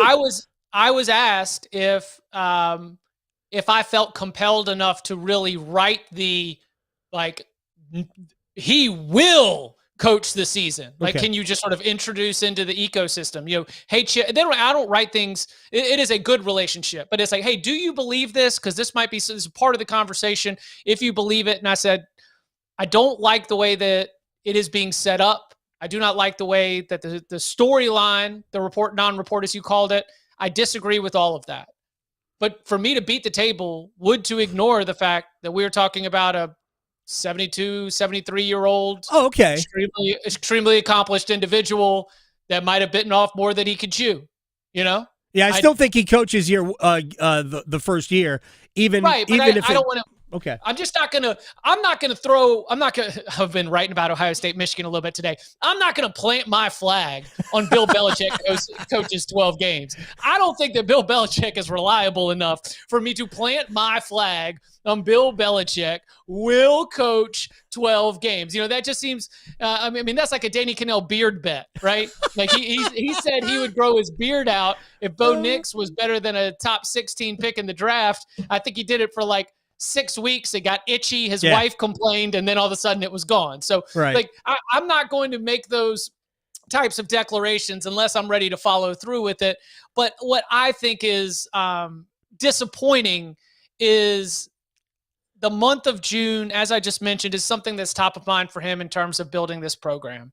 And while the expectations for the upcoming season seem to be getting tampered down even from those inside the house, that including, Bill Belichick, I think that it's not going to happen right away, right. But, we think we can, really be able to build this thing up. Michael Lombardi telling, I believe it was Pat McAfee, by the end of the season, we'll be really tough. I was like, whoa, gentlemen, we need to, that is honestly the exact opposite from what we get from, we're going to be smart, fast, physical. We're going to come at you from week one, I tell you what, we're multiple. Everybody's in the best shape of their life. They are lowering the bar along the way. But I think that I think that everyone involved wants to get to the football, and I think that includes Bill Belichick. I think that it includes the University of North Carolina, and how long this lasts or what this path forward is. All of that is going to come down to whether his message is going to be taken by this roster, because they are gutting undersized players. They are taking an approach that honestly, Herm Edwards, Antonio Pierce, and the rest of that Arizona State staff, that's what they did. They came in and they said, look, we can teach anybody, but we can't teach size. Right. So all these undersized guys that can play, you're out. We want to get big players because we think we can teach you the rest. If he can coach them up, then maybe you get that team that's good at the middle of the field. But that is the gamble here, and we won't know that until we get results. Yeah, look, I think so much of this is because of the void of no football, and I guess something that did come out of Amelia Island is that the ACC football coaches are pointing towards something, and you would have to get this approved. Something that the National Football League has is in OTAs, and like different sessions of OTAs, and if they're allowed from the late spring into the summer to have actual football things to deal with, maybe we'll get rid of some of this gossip. By the way, very quickly, did you at all over the weekend do a Google search for Miss Maine 2025? I did not. Okay, good for you. Good for you. That means that just one of us did. So there was a link dropped in our workroom for the media availability at Miss Maine 2025. I thought the better of it on my company computer to be perusing Miss Maine 2025. Very good. Didn't seem like, I mean, I know we are in the era of Bill Belichick, but I'm just going to say that's not where I need to be. I salute you for that. Hey, look, second runner up, nothing wrong with that. Bronze medalist. Congratulations to the winner, who I do not know the name of. All right, let's get to some other things that were, I guess, being discussed. And I'm just curious because I have seen a list of like preseason top 20s, and not like media top 20s, but like people who know personnel top 20s. And they have Clemson number 1. They have Miami fairly high as well, and Georgia Tech was in that list of the top 20. What are your thoughts on how good some of these teams could be? I'll start in reverse order. Georgia Tech's losses. Romello Height at the edge rusher position, they lost to Texas Tech. Eric Singleton at wide receiver, they lost to Auburn. Very, very good players. Yeah. All ACC kind of players. You've got Haynes King. You've got Jamal Haynes. You've got Aaron Philo, the young quarterback who NC State fans will remember played in that game. And I don't think it's going to be necessarily a true quarterback system, but I think that Georgia Tech has the best quarterback depth of anybody in the ACC. Okay. And I think that, the Yellow Jackets are going to be a force because Brent Key has always has that team ready to go. Yeah. But you talk about the personnel side, I think their talent took a step back from where they were last season. I think they're going to continue to be one of the toughest outs with the ability to take out anybody. But I don't know if it's there for me to say top 20 national. Okay. I will add to that this year, like with many others, 14-40. Sure. You think BYU is 16? Sure. You think BYU is 39? Sure. Okay. Yes. It's just kind of like how I see the landscape right now at this point in the proceedings. Clemson being at number 1, that's going to come right off the heels of all what we saw as NFL evaluators took a look at the Tigers roster and said, oh my gosh, we might have 6 NFL first-round draft picks. They won't have 6, but 6, for those who don't know, is the record. So, I mean, we could be dealing with an extremely talented Clemson team. You and I might have even talked either last week or the week before is sort of why I am all in on the Clemson story. And then for Miami, the real, how you see Miami, whether you see them as a top 10 team or whether you see them as a top 20, top 25 team, to me, comes down to whether you truly believe that by bringing in Minnesota's defensive coordinator, you are going to be able to solidify a defense that was horrendous last season and forced Cam Ward to have all those fourth quarter, second half comebacks. And also Carson Beck's health. So I think that for me, I have Miami with a very high floor. I joke about 14-40. Miami's a top 25 team. Miami is one of the most talented rosters in the ACC. There is no doubt about that. But they are the most talented along both lines of scrimmage. So when we talk about splitting hairs, uncertainty at quarterback, uncertainty at wide receiver, and uncertainty in the secondary, kind of on the perimeter of the field, if you're looking at it from above, those are the spots where I need to see answers before I'm ready to push Miami into that top 10 conversation. All right, final thing before we get to the most important issue, who will finish second at the PGA Championship. Chip Patterson joining us here in the Adam Gold Show. The first weekend schedule for the ACC, really good. I'll just throw in State East Carolina, which because of the in-state rivalry nature of it all is important, but Georgia Tech is at Colorado, nationally televised game. Clemson, LSU, Syracuse, Tennessee. Why? Syracuse doesn't need to play that ever. Florida State, Alabama. Schedule obviously was made before last year. But Miami, Notre Dame, South Carolina, Virginia Tech, the Beamer Bowl, I guess, and then North Carolina, TCU. Just your thoughts overall on the ACC coming out of the hop. Can they win 4 of those 7? Oh, no. My overarching narrative is this could go extremely poorly. I agree with you. And we were doing bold predictions on the Cover 3 podcast. Right. And Bud Elliott, he presented it from the SEC's angle. And he was like, and if LSU goes into Clemson and gets a win, his bold prediction was the LSU gets 8 in the college football playoff. I can see it. You're not gonna freak me out about that ever. Like that, I want the best teams in. I don't care who they are. Because you're looking at so many of those positions where you're just going to find yourself as a already, other than Clemson, you're looking at a lot of positions where you're going to be an underdog. And then you're asking teams of varying confidence to be able to go out there and pull an upset. Even the Georgia Tech Colorado game, I think Georgia Tech would be the favorite there. Okay. But you're playing in Boulder. It's going to be very much a coin flip game. It should be emotional when they unveil the numbers, retired numbers. Yeah, obviously. I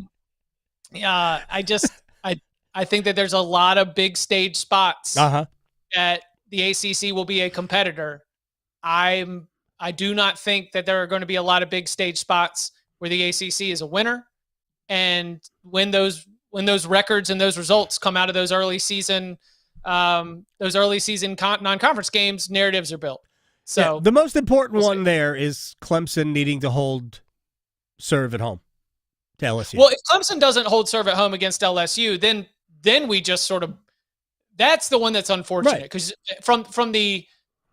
as I straddle the line, between understanding the national approach to this and lifelong, born in it ACC perspective, if you'd rather have Clemson and the 16 Dwarfs, because then at least everyone shows up every week for Clemson. Sure. Right? Clemson loses to LSU at home at night. No good. In Death Valley. No good. Pack it up. Yeah, I agree. All right, Chipolytics time. Who is finishing second at Rory McIlroy Country Club in the PGA Championship?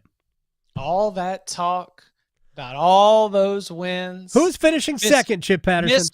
Mr. 102 under par at Quail Hollow, where the next best record to par is 55. Right.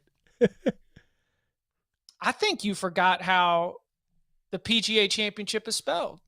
I really think you do. Really? Yeah, it's called PJT, baby. It's called PJT, okay? Because my guy is smoking hot right now. Right. Your guy being Justin Thomas. Listen, you thought that maybe as Matt Minister, a.k.a. Rev, with Rev out with health issues, he goes to Joe Griner, Max Homa's old caddy. He wins with him. Right. Now you're like, ooh, okay, what does that mean? Switches back to Rev when the health gets better. Still right in it. Yep. I think he is playing phenomenal golf right now. He refused to make a putt last week, though, at the Philadelphia Cricket Club. But he wasn't giving up anything. He just did not make the birdie putts. Fine. He's not lost with the putter right now. No, I agree. You look at his best success over the last 25 starts, they've been at places like Phoenix. They've been at places like even Valhalla last year. Top 10 finish, played pretty well. Valhalla, just horrendous putting performance for him. So I so much oxygen is being taken up by Rory and Scotty right now. Right.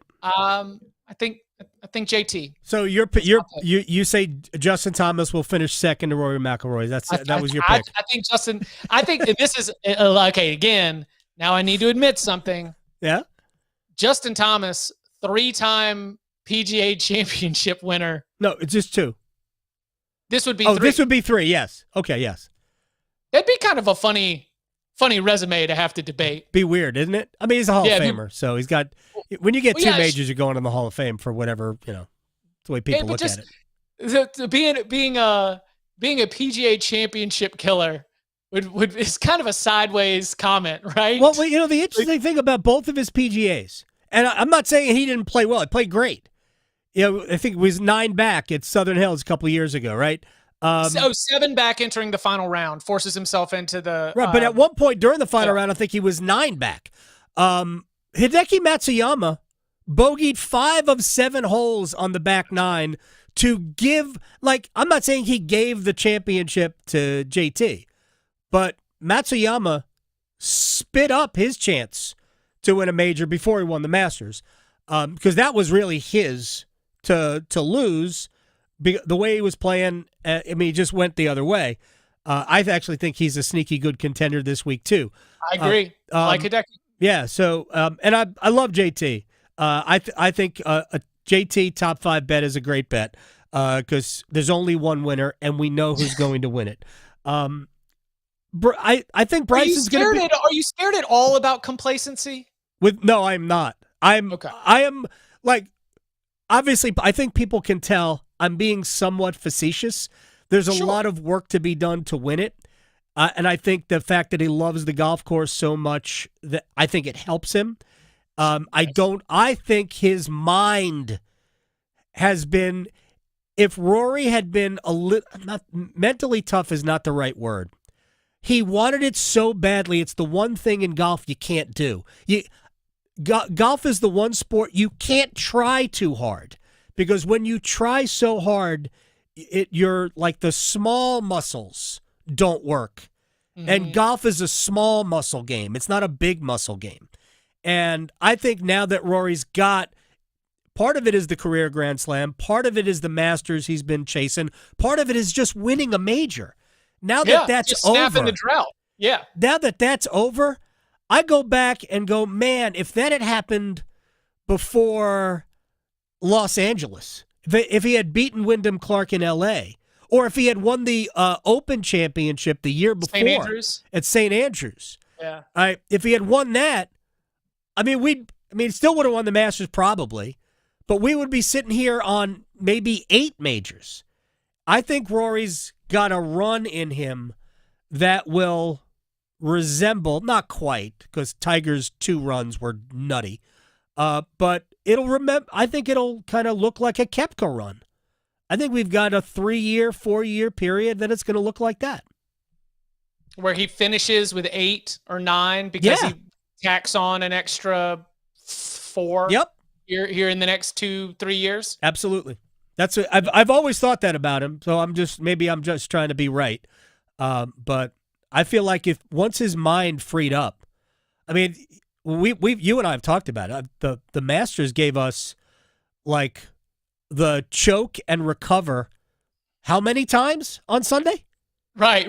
At least 3. He did it. He did it on the 3rd hole. 13? He did it on 13, 16, 18. I mean, it's ridiculous how he kept coming back, overcoming himself so many times. Like, people are like complaining about, I can't believe he was going at the flag on 13. He wasn't going at the flag on 13. He couldn't swing the club. He was so locked up, trying to just kind of steer a shot in there. So who else, before we let you go, because you have Chipolitic to this, who else do you like? Working my way down the board, you mentioned Hideki. I like Hideki. I like a strong performance for Corey Connors, somebody who we don't have. There is just a lot of it's got to be a bomber, got to be a bomber, got to be a bomber. I think there are some opportunities on the board where you've got golfers who just are playing really well, are great ball strikers, and they're going to be able to go out there and just be so consistent. Corey Connors would definitely fall into that. And then a little bit deeper with some local ties here, would not be surprised to see one really, really nice round from Akshay. I don't think the consistency is there for me to throw in on all 4 rounds are going to be, in a place. But for someone at that level, if you can go really deep, then you can set yourself up for a good finish, a good payday, maybe some exemptions into other tournaments and all the good things that can come from that. So at the sort of near the bottom of my list, as you're working your way down the board, would not be surprised to see a good showing from Akshay. John Rahm, make or miss the cut? Miss. Yeah, I'm with you. Yeah. I'd love to see him come back. Right now, John Rahm is kind of wrapped too tight. So yeah. Bryson, Bryson's going to be right there. I want Bryson and Rory in the final group to not, so Bryson can not get talked to again. Yeah, I was going to say, does Bryson actually get talked to? No, not a chance. Bryson would bring it up. He would. He'd be like, "Oh, am I paired with Rory again? Maybe he'll talk to me this time." Nope, he will not. Rory is not here to talk to you, Bryson. All right, Chip, you're the man. I appreciate your time. I'll talk to you next week. Sounds good. Y'all be well. Chip Patterson here on the Adam Gold Show. We'll stretch, we'll place bets next. From the heels, touchdown Carolina, to the canes. She scores! He covers it all. The Adam Gold Show on the North Carolina Sports Network. There's no party like an all-star party. The NASCAR All-Star Race roars into North Wilkesboro Speedway. It's back this weekend for a no-holds-barred, old-fashioned mountain showdown. NASCAR's biggest stars going for all the money and bragging rights under the lights at one of racing's most iconic tracks. Metal will bend, dreams will end, and the fun? Well, that doesn't stop all weekend. Kick your May into high gear. Get your tickets today at northwilkesborospeedway.com. Hey, it's Adam Gold from my friends at FanDuel, America's #1 sports book. And now that we found out that the home teams could actually win a game in the second round of the NBA playoffs, we have to figure out what's up. But there's no better place to do it than FanDuel, America's #1 sports book. Plus, in-game live betting, no better place. Plus, stats are available right through the app. And new customers, you can get started with $200 in bonus bets guaranteed when you place your first $5 wager. FanDuel.com/AGS. Join today. FanDuel.com/AGS. Make every moment more with FanDuel, official sports betting partner of the NBA. 21 and over and present in North Carolina. First online real money wager only. $5 first deposit required. Bonuses issued as non-withdrawable bonus bets, which expire 7 days after receipt. Restrictions apply. See terms at sportsbook.fanduel.com. Gambling problem? Call 877-718-5543 or visit morethanagame.nc.gov. The Body Armor State Games are coming to Greensboro this June. Registration is open to athletes of all ages and skill levels in 20 different sports. The Body Armor State Games feature 11,000 athletes and 600 teams. Don't miss out on North Carolina's largest sports festival of the year. Visit bodyarmorstategames.org today. That's bodyarmorstategames.org. The Body Armor State Games are proud to partner with Truist, Lowe's Foods, and Blue Cross and Blue Shield of North Carolina. Here at NC Cyber Academy, screens are a good thing. At our K-12 tuition-free virtual charter school, your child can find a flexible and personalized education that lets them take a brain break when they need it, but also provides structured one-on-one time with our amazing teachers. But we also power down our laptops for in-person activities with fellow students to build community. Visit myncca.com to learn how we can set your child up for success in the classroom, at college, and in their careers. At North Carolina Farm Bureau Insurance, you're more than a policy, you're family. With offices in every county, we're close by when it matters most. Our local agents customize coverage to fit your life. And our award-winning claims team delivers fast, quality repairs. It's no surprise Forbes ranked us the #1 auto insurer in America.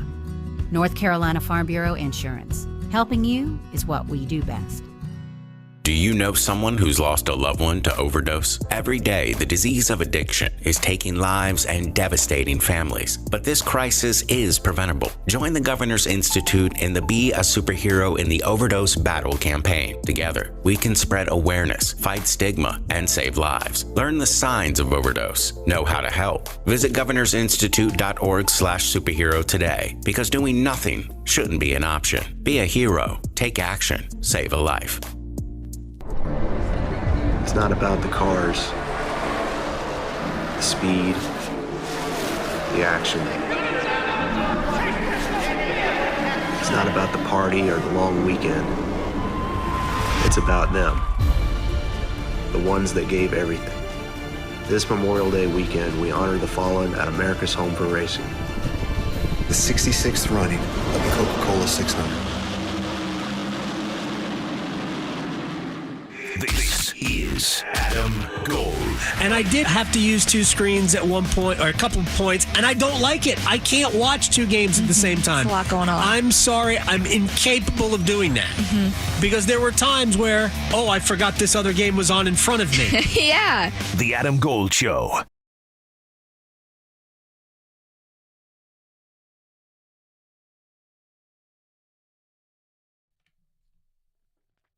It's the Adam Gold Show. I am Adam Gold.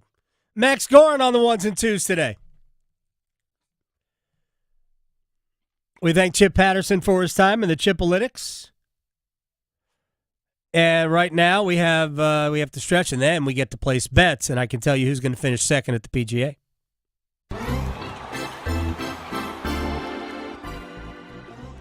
All righty here. Let's get into some fun stuff. Really good positive story here to start it out. Dick Vitale is cancer-free. He is. Excellent news for all sports fans, college basketball fans. Was told, I believe, it was either this morning or yesterday. Blood work looked good, scans looked good, and as of now, he's cancer-free. Since undergoing surgery in the summer of 2021 to remove melanoma, he's endured several diagnoses and treatments. This past season, finally made a return after missing a couple seasons of commentary, and it was came back for that Clemson home win over Duke, one of Duke's few regular season losses. But good to see Dick Vitale back. Absolutely. And healthy. We love to see that. In other news, this is actually pretty relevant to me, especially. The streaming service known as Max, formerly known as HBO Max, is changing its name again. Why? Because it's changing its name to HBO Max. Again. Okay. It is not. It was HBO Max, right? Yes, and now it's going back. So, for some reason, they thought attaching HBO to television would not make people want to watch it. Turns out it does, and they have kind of pared down their content. They are deprioritizing other genres that drive less engagement or acquisition, including recently removing hundreds of hours of Discovery-branded reality shows that the Max name was meant to encompass. So, kind of going for quality over quantity, I guess, and reattaching their name to HBO. Who would have thought HBO is related to quality television? And well, I don't know. One more fun story. A flying duck caught on a speed camera could be a repeat offender. Police said a mallard duck in the town of Konis near Bern in Switzerland was reaching 32 miles an hour, 52 kilometers an hour in a zone with a limit of 30 kilometers an hour. Did we ticket the duck? If they can track him down, I'm not sure. An image of the duck caught on the same date, reaching the same speed in the same place in 2018, was also released by police. So a repeat offender. That was First time was in 2018, and then April 13th of this year, that duck caught speeding again. So hopefully Switzerland can get all over that. Just absolutely criminal. But you know what isn't criminal is our bets. I hope so. Place your bets. Place your bets. I don't know. I don't know how bet to you Spice into the woods. phrase that. Gambling is illegal at Bushwood. Sometimes you just got to make the transition. You do. Okay, you can own me. I owe you nothing. All right, sir. You have nothing to report from yesterday. I don't think I have any wins from yesterday. Yes, I don't know if Graham was successful. Because Dallas didn't. That game didn't go over 5.5. And Rantanen, I don't believe, had two or more points. So I didn't win that. And I don't think Juan Soto hit a home run. He did not. Mets did win. They did. My friend is a big Mets fan, so we were watching the game yesterday. Oh, okay. They're good. They have ridiculously good pitching, and I still don't know any of their pitchers. Yes, the Kodai Senga ghost forkball apparently is very effective. That is a nasty pitch. Just the ball does just disappear. Yes. I will start with hockey here tonight. Okay. Oilers and Knights. Leon Draisaitl, top 10 all-time in postseason points per game and goals per game. Give me a Leon Draisaitl anytime goal scorer plus 115. In this series, I'm trying to remember. I don't think I remember the goal scorers from the other night when they beat Vegas, but I don't think Draisaitl or McDavid scored. I believe he scored in game 1 and 2. Yeah, Draisaitl did. Yes. McDavid doesn't have a goal in this series. I don't believe so. I'd have to double-check that. And Austin Matthews, by the way, doesn't have a goal in their series. That's a little bit more typical for them in the postseason. Matthews and Matthew Tkachuk have each not scored a goal in their series. All right, we'll start. We're going to do one NBA game tonight. We're going to give you a parlay. I don't know why.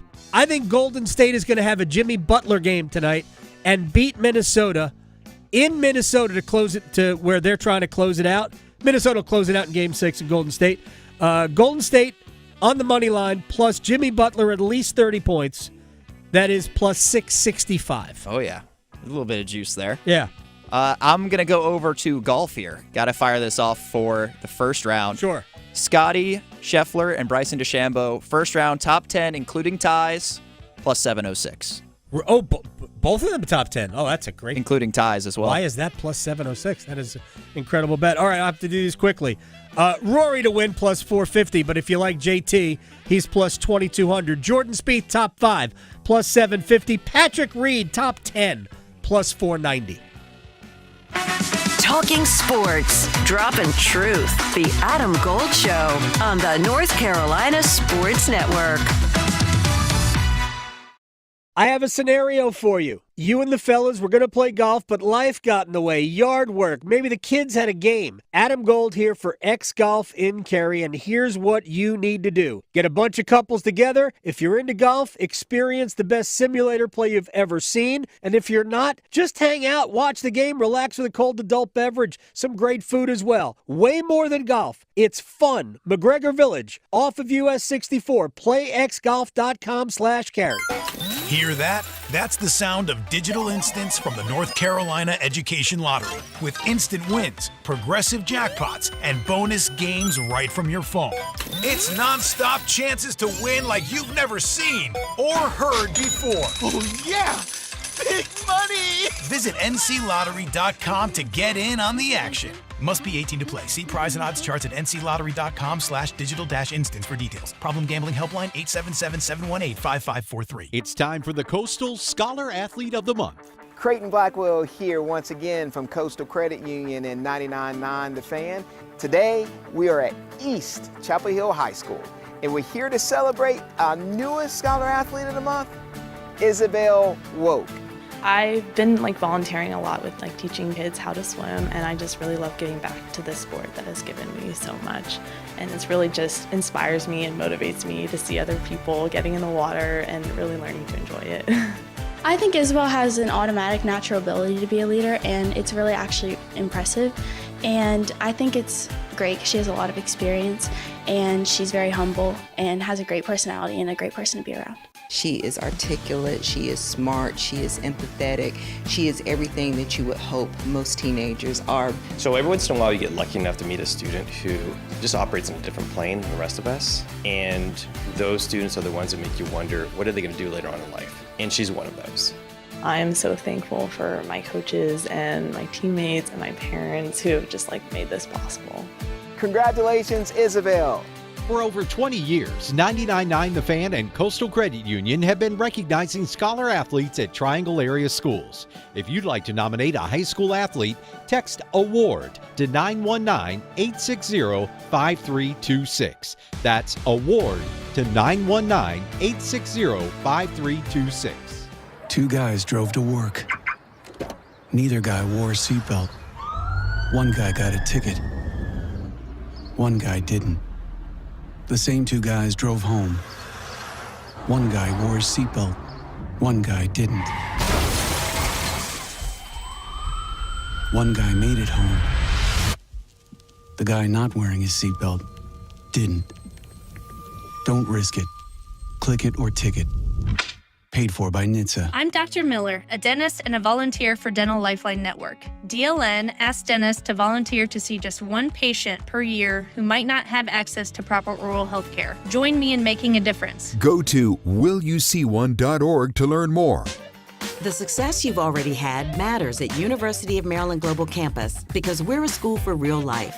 An accredited state university, UMGC lets you earn up to 90 credits toward a bachelor's for prior learning, life, and work experience, or transfer up to 12 credits toward a master's. We offer affordable tuition and online and hybrid courses. No application fee if you apply by May 30th. Learn more at umgc.edu.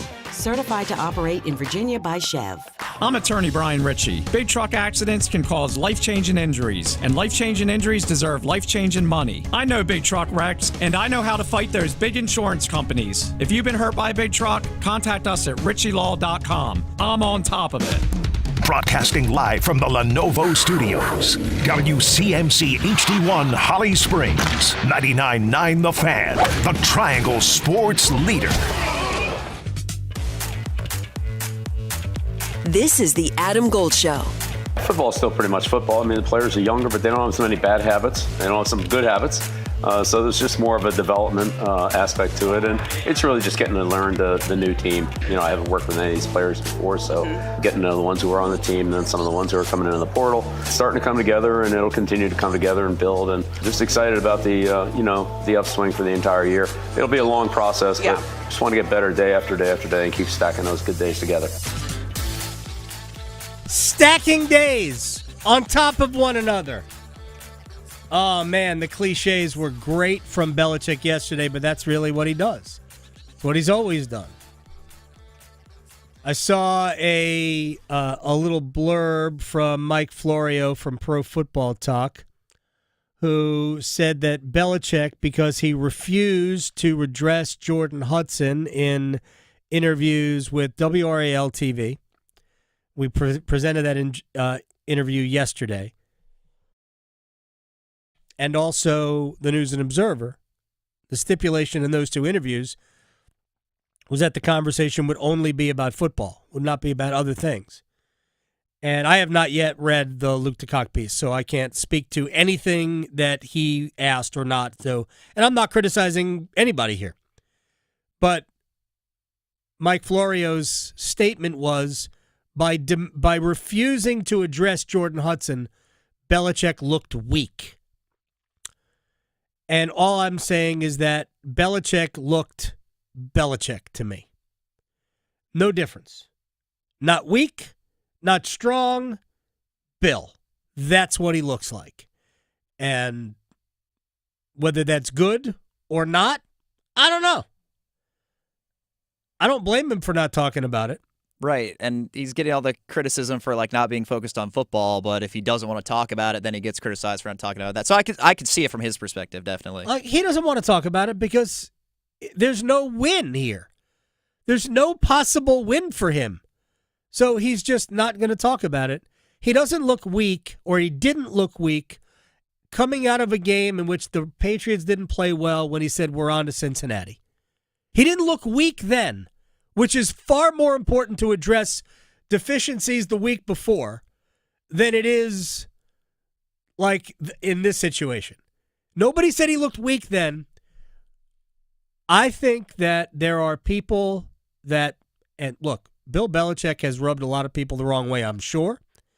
And now that he's out of the National Football League, I'm sure there are NFL writers and reporters who would love to paint Bill in a negative light, and that is fair. I think there are a lot of agendas working here, and I'm not even arguing with it. I just take everything. When I see that, I go, yeah, this is not that big a deal. I don't believe anything we've seen with Jordan Hudson will impact football. The things that will impact football have nothing to do with her. Can he recruit? I have no issues at all with the coaching at all. He will be fine. I'm sure they will find wins throughout their schedule that they wouldn't have otherwise, based on Bill's game plan and overall game preparation. They will find wins that they wouldn't have otherwise found. But if their players aren't good enough, they're not going to win games. It's really what it comes down to. All right, with all of that, Wall of Sound. The Wall of Sound is a function of this studio. There's no doubt about it. Let me start with the Carolina Hurricanes, or at least something about the Carolina Hurricanes. Greg Wyshynski, ESPN National Hockey League senior writer, friend of this program. Why are the Hurricanes ahead 3-1 in this series? This is what the Hurricanes do, man. They possess the puck. They get a ton of shot attempts. Their special teams are impeccable. The Capitals had a 4-minute power play last night, and they might have gotten in the zone once. It's what Carolina does, and they've done it every year. The problem with them remains that they play to the margins offensively. And every game, I mean, last night being the exception, every other game in this series had 4 or fewer goals scored. They win tight games. And inevitably, if they do get past the Capitals in this series, it's going to come down to whether or not they can find that one goal that they've been searching for in a conference final against either Toronto or Florida to finally play for the Stanley Cup. I have zero problem with what Greg Wyshynski just said. Those are facts. It's the reason why the Hurricanes acquired Jake Gensel last year. It's the reason why they went out and acquired Mikko Rantanen this year. Now, with that said, the Hurricanes are 3-1 ahead in the series. Andrei Svechnikov has certainly done his part scoring goals. He's got 7. Yes, I think 2 of them are empty net goals, but I don't care. Maybe actually 3 of them might be empty net goals. Again, I don't care. Sebastian Aho has 3 goals in 9 games. 9 games? Yes, 3 goals in 9 games. That's not terrible. A goal every 3 games will get you close to 30 over the regular season. That's the difference. Andre, Aho, Jarvis. If those guys score goals, Carolina will have a chance to go to the Stanley Cup Finals. They will have a chance to beat Florida or Toronto if they get goals from those 3 guys. You're not going to beat Florida or Toronto with your depth scoring. Your depth scoring will be there. It's not going to be, that prominent. You need your guys to score goals. If they do it, we got another month of hockey. Flat out. Because the style is the style. And it is conducive to winning. It makes it very difficult on the other team. All right, let's move on. Let's go to the NBA last night. Can we hear the play-by-play of one of the dumber shots that I have seen? This is Nikola Jokic. I swear as I'm seeing this going, why is he just throwing the ball into the stands? 7 to shoot. His team is down by 3. Pirouettes, tosses it up. Oh! Joker's wild! We are tied at 103. That's Iron Eagle on TNT. We probably played that simply because of the It's Joker's Wild. What a ridiculous... I really thought he was throwing it in the stands. It's one of the crazier shots. I mean, he's always pulling out some crazy circus shots, but I was probably woke up all my roommates when that went, and I was just screaming just in disbelief. And you can see all the Thunder fans too. Yeah. Instantly, they all just fold over and put their hands on their head. Surrender Cobra. And it just tied the game too. It wasn't even to take the lead, and they ended up winning. But yeah, I don't know if that happened to my team. I don't even know how I would react. I think didn't they win by a fair amount, right? Yeah, they won by 7. Yeah. So look, Oklahoma City's probably going to win that series, but they are going back to Denver for a Game 6. Here's Jokic on that. We are not going to go and just give it to them game 6. I mean, we are playing in front of our crowds. I think only since second game was the kind of blowout, and every other game was kind of interesting game. We were there, so I think we have a chance, and we will play our best. Look, he's the best player in the world. Shai Gilgeous-Alexander is probably the MVP. I think they'll probably announce him as the MVP. But Oklahoma City's team is just more reliable than Denver's team. Although in Denver, I expect Denver to win Game 6, but we're going to go back to OKC in Game 7. And like some of those other guys got to have better fourth quarters than Jamal Murray and those guys did. I mean, it can't just be all Jokic in the fourth quarter. And honestly, don't wear your guys out.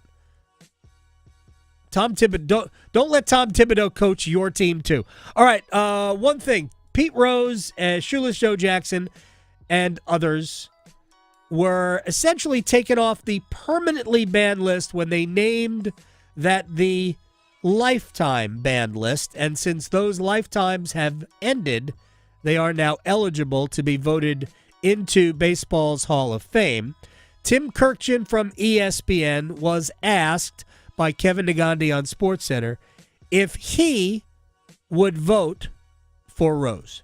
Well, Kevin, this is the hardest question that I've been asked in 45 years of covering baseball. And if I were on the committee today, I would walk into the room thinking that I am going to vote for Pete Rose and then listen to everyone in that room and perhaps make another determination. But today's ruling from Major League Baseball essentially said to me that Pete Rose has served his time. But also keep in mind, Kevin, 20 years ago, I said on ESPN that I would vote for Pete Rose for the Hall of Fame if he were on the ballot. And Frank Robinson, with whom I had a tremendous relationship, screamed at me and said, I cannot believe that you said you would vote for Pete Rose for the Hall of Fame. He violated the number one rule in baseball. He bet on the game. And if he ever gets in the Hall of Fame, I will never go back to the Hall of Fame for any reason if I'm in the same club as Pete Rose. And remember, Frank and Pete Rose were teammates with the Reds, but this just shows you how strongly former players feel about this topic. And on that special committee, they're likely former players on that committee. So it's going to be a tough road still for Pete Rose to get in the Hall of Fame if he gets on a special ballot. It is interesting. I think there will be a lot of former teammates who will support him. I don't know who's on that committee. You never know what players are going to think. You just don't. Doug Glanville, as a former player, he was on with us earlier. I'd love to play a little bit of that in the rewind. When Glanville was on with us earlier, he takes very much to heart Rose's transgression and what it meant. And I do too. When people ask me, well, the steroid users are not on any banned list. They're not. Because their crime really wasn't against baseball, against the sport. Their crime was against the record book. Their crime was not against the sport. What Rose did and why it differs from what all of the steroid cheats did is that Rose, and this is not as a player, by the way, this was as a manager, as far as we know, as a manager, was that Rose brought into question whether or not the competition was legitimate. And that is vastly different from whether or not somebody's home runs should be looked at differently than another player's home runs. That is vastly different. It is not calling into question whether or not the competition is fixed. And that's the problem that Rose has. Because that is very different. And because his accomplishments are already in the National Baseball Hall of Fame and Museum, you don't need to also have him enshrined in the Hall of Fame. With that said, We'll take a break. Sean Nahas, who is the head coach of the North Carolina Courage, they had a heartbreaking draw against Orlando Pride on Saturday. They are back at it against Chicago this week, and then they're away from home for a while. But we'll talk to Sean Nahas next. Talking sports, dropping truth. The Adam Gold Show on the North Carolina Sports Network. Let's go! It's the Stanley Cup playoffs. Aho now to Jarvis. Jarvis, you'll get the Jarvis. Let's go, Canes! The Chetkov, stop! It's on the goal line behind him! He does a snow angel in the paint! Go, Canes! Playoff hockey in Raleigh is something that you can't describe, and it's because of you. So we want to be here. The Canes' road to the Stanley Cup runs through us. 99.9 The Fan, the Triangle sports leader. Memorial Day might mean it's time to open the pools for some, but for others, it means it's time to break out the motorcycles. I'm Victoria Vodnecker here from 99.9 The Fan for Law Tigers, and Memorial Day also happens to fall in May, which is Motorcycle Awareness Month, and a great reminder that as riders, it is so important to ride defensively when going on your adventures. People in vehicles are not always aware of you or paying attention, which can unfortunately lead to an accident that wasn't your fault. Now, we don't ever want that to happen, but in case it does, make sure to call Law Tigers first before calling your insurance company. At Law Tigers, they're riders too, so that means they know the value of your bike, gear, the investment you've made, and they know what it means to go through an accident. Case evaluations are always free, and you won't pay a dime until your case is settled. Call 1-800-LAW-TIGERS, North Carolina's motorcycle lawyers. Law Tigers is a network of independent law firms who are members of the American Association of Motorcycle Injury Lawyers. Law Tigers is not a law firm. Protecting them in season and out. Experts trust Stable to do that. And third-party testing confirms it. Stable is the industry leader in preventing fuel-related issues, no matter if you use it in your car, boat, or outdoor power equipment. In season or out, at every fill-up or when you store, start with Stable. See if you're a winner every night. Watch live lottery drawings on WRAL-TV's 11 o'clock news. That's right, Carolina Pick 3, Carolina Pick 4, and Carolina Cash 5 numbers every night on WRAL-TV's 11 o'clock news. See if you're a winner before you go off to bed. Get your lottery numbers live every night. North Carolina Education Lottery. Only on WRAL-TV's 11 o'clock news. Out on credit cards, struggling with high interest debt? You can pay it all off in days with Loan Pronto's Rapid Equity Loan. Hey, it's Dennis Cox. Get cash out now without touching your low-rate first mortgage. No appraisals, no waiting, no BS. The Rapid Equity Loan program at Loan Pronto is amazing. One Loan Pronto client just got $300,000 approved in under 24 hours. They paid off debt, renovated the kitchen, and cut their monthly expenses by $1,800. That's a huge turnaround. Loan Pronto, instant approvals, low rates, no hard credit pull up front. Listen, your home equity is yours. Use it. Get cash to consolidate your debt down to one easy low monthly payment. Call Loan Pronto now for a free instant appraisal for your home and see how much cash you can get today. Loan Pronto is A+ rated by the BBB and have nearly 2,500 five-star Google reviews. Their service is off the charts. Call now to start the conversation. 919-381-1760, loanpronto.com. 919-381-1760. Get debt relief now. Loanpronto.com. Equal housing lender. NMLS 166171 on approved credit. NMLSconsumeraccess.org. It's back. The Chatley Boat Show and Sale at the Car Scott Building in Raleigh, featuring Suzuki outboards May 16th through the 18th. And it's bringing the largest inventory and deepest discount of the year. Save thousands off top brands. On-site financing to get you approved and on the water. Boats in stock and priced to move now. Test ride your boat at delivery. Get in a new boat or upgrade in time for summer. The Chatley Boat Show and Sale, May 16th through 18th at the Car Scott Building in Raleigh, featuring Suzuki outboards. This is Adam Gold. I told Tim, who does the afternoon show, I said, I'm about to turn this game around. We need Cheez-Its. So I went to go get magical Lucky Cheez-Its, and guess what? Boom. Period 2, tied it up.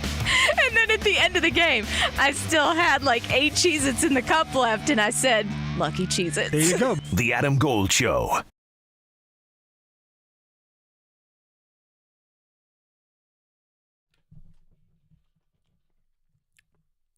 It's the Adam Gold Show. I am Adam Gold. Max Gorin on the ones and twos today. Saturday night, there are... Actually, I watched a Premier League game over the weekend. Like parts of it anyway. I watched Southampton and Man City draw. Now, what a thriller that was. Well, it had drama because Southampton is the bottom of the Premier League. And I just saw the end of it. My son was away at a soccer event, and I caught a bit of it on the way to the game. So I watched the end of it, and it was dramatic. And clearly Southampton looked at that as a win. They won 0-0. I don't think Man City probably felt it of it the same way. So as we bring in North Carolina Courage head coach Sean Nahas, who had a 1-0 lead over Orlando Pride for most of the proceedings at Wake Med Soccer Park this past Saturday. How did you process 1-1 as a final? I'm still processing it, to be honest. Yeah, look, it was a tough one. I mean, I thought Orlando was fantastic in the game. Made it really difficult for us, and I thought we did well to get up 1-0. I also felt that, we had chances in the first half to make it 2 or 3. I thought we had chances in the second half to make it 2 or 3, and we just couldn't convert. And I think, to be honest with you, I think it's more the way it happened than anything. Yeah. But it's all part of the process. It's part of the game. You leave teams hanging around, good teams, championship teams. Sometimes they find a way, and that's what happened. But if you told me over these last 3 games that we would come out with 7 out of 9 points, the way we started the season, and you told me that's what would happen, I would take it in a heartbeat. Sean Nahas, North Carolina Courage head coach, is joining us. I mean, it's natural to be disappointed in the 1 point over Orlando, but right, if you would have signed up for 1-1 against a team like Orlando, probably, I don't know, maybe if you was signed up, you would have like, okay, fine, take it and move on. And it goes beyond, by the way, the 7 points out of the last 9 in these 3 matches. Against you've had a very difficult start to the schedule. And I was looking at ESPN's power rankings for NWSL, and you've played 4 of the top 5 teams in their power rankings. 1 win, 1 loss, 2 draws. 2 of those games have been on the road. So it certainly has been a pretty good start in terms of the results against the top. Yeah, and I think, obviously that those rankings fluctuate each week, right? But I would say for the way we're playing, the way we started, the adjustments, the new players, the new faces, a lot happening, lost players, and you told us that we'd be in this position. Again, it's not like anyone has really separated themselves in the league, right? So, and you look at the losses minus the Gotham, the losses were all 1-goal games that it could have easily been the other way around. So it was just a matter of getting into that rhythm. But, yeah, look, it's been a tough stint. And to be honest with you, Adam, to get the points that we've gotten on the road in those places, we didn't get those last year. So there's a lot that we can take out for sure and build upon. All right, Sean Nahas is joining us, North Carolina head coach. Nahas Sean, who puts his last name first on Twitter. So just about how it happened, so if people are unaware, I mean, you could find the highlights online, I'm sure. Yeah. Set piece goal. Set piece was a corner kick, and it almost looked like Casey Murphy, your goalkeeper, who's world class, either got tangled up or mistimed to jump. She made so many good saves early in that match. You said Orlando was very good. When you have somebody like that who is as good as she is, how does she deal with something like that? Yeah, look, I've known Case since she was 15 and 16, and I didn't even address it after the game with directly. I think I let her be because I knew it was eating up at her. I could just tell on her face, right? So I let it sort of settle for about 15, 20 minutes.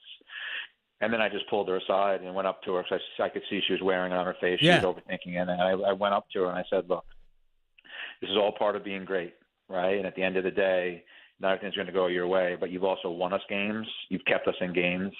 And this is just a moment. And I reached out to her the next day and told her the best part about this is that you are the one that's in control of it in regards to how you respond. And that's a good thing. So how you respond moving forward is going to say everything about it. I was like, don't worry about it. Move on. We're behind you, and you just got to reinforce it. What am I going to say? We Right. don't know what happened. So my job is to make sure that she doesn't feel she's letting anyone down, and that was what I tried to reinforce. Sean Nahas is joining us here on the Adam Gold Show. All right, just now back to you. You say Orlando played really well. Yeah. That has to make you feel very good about where your squad is as you get deeper into the schedule. Yeah, I think, look, we weren't expecting them to rotate their formation the way they did. And I mean, you look at their starting lineup, every single one of them has had multiple year NWSL experience. Right.